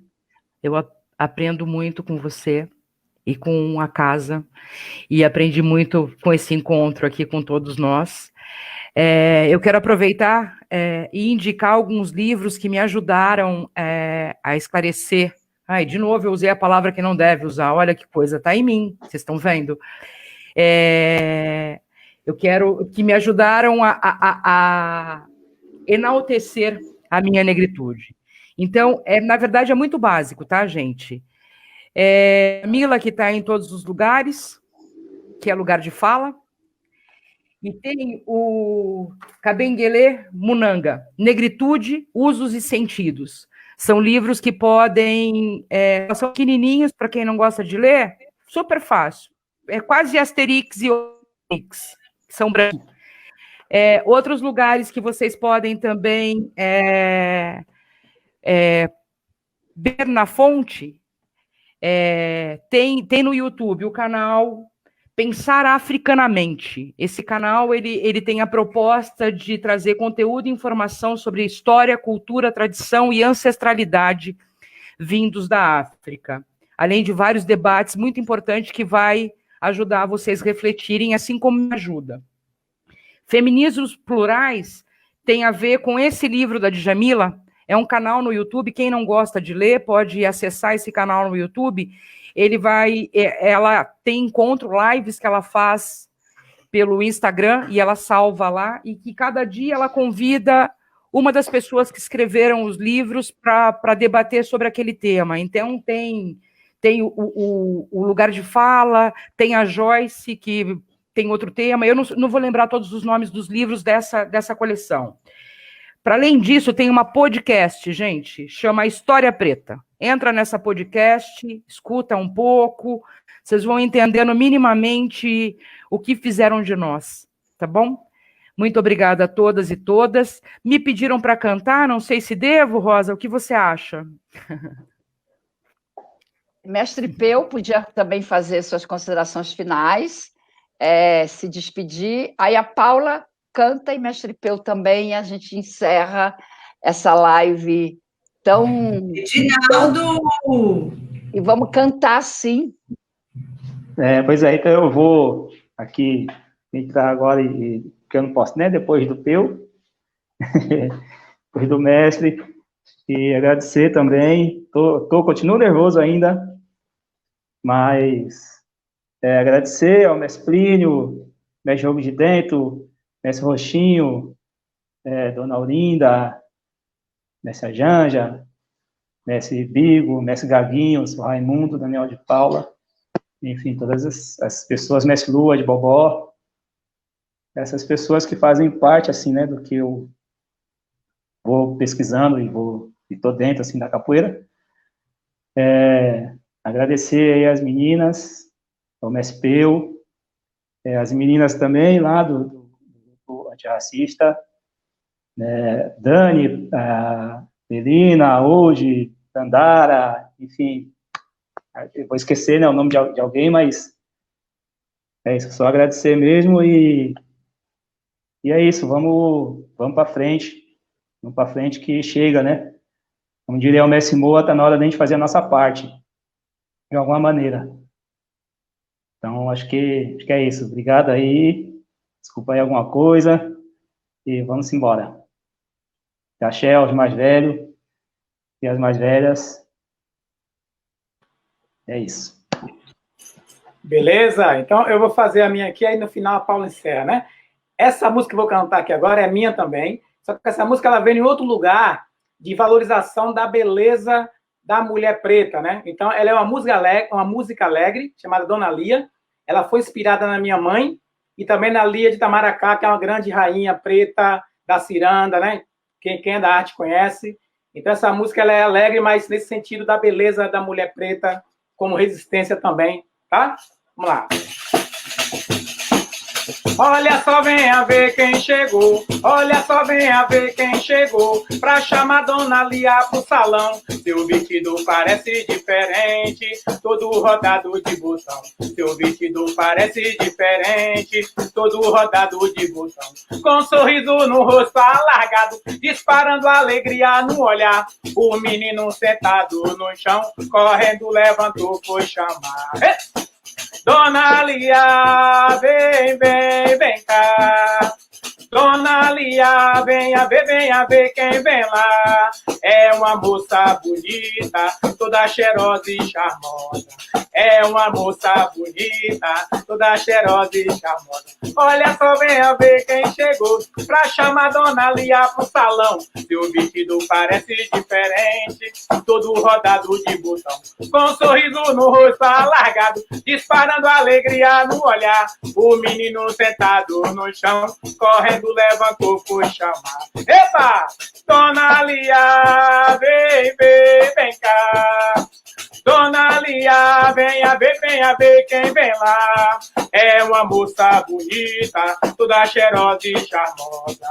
É uma moça bonita, toda cheirosa e charmosa. Então, gente, essa moça bonita é a minha mãe, a Dona Lia. E a minha mãe falava o seguinte, que uma coisa que ela usava para resistir toda aquela luta era também dançar, era também festejar como forma de resistência. Então, o povo preto, o povo negro luta, briga, mas também tem que ter um momento de alegria para poder descarregar essas coisas aí. Axé!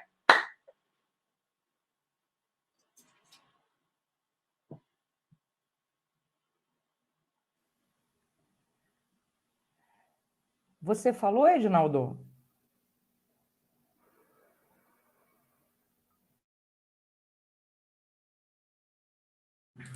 Vai lá, Paula. Deixa eu cantar, mulher.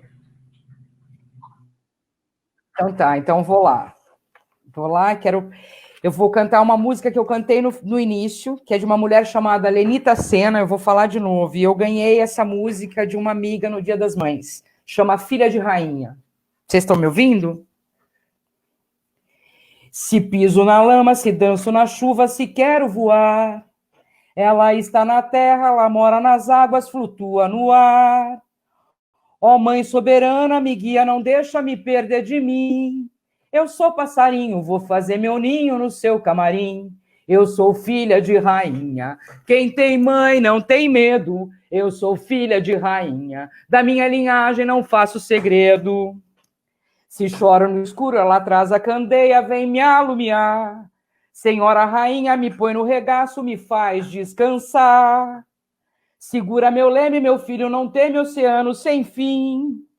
Se vem tempestade, meu porto seguro, ela cuida de mim. Eu sou filha de rainha, quem tem mãe não tem medo. Eu sou filha de rainha, da minha linhagem não faço segredo. E a balderosa lhe trago uma rosa, minha gratidão. Eu beijo seu manto suave, agasalho pro meu coração. Minha mãe rainha me ensina o caminho, eu sou aprendiz. Sou abençoada, eu sou iluminada, eu sou muito feliz. Eu sou filha de rainha. Quem tem mãe não tem medo. Eu sou filha de rainha. Da minha linhagem não faço segredo. Axé pra nós.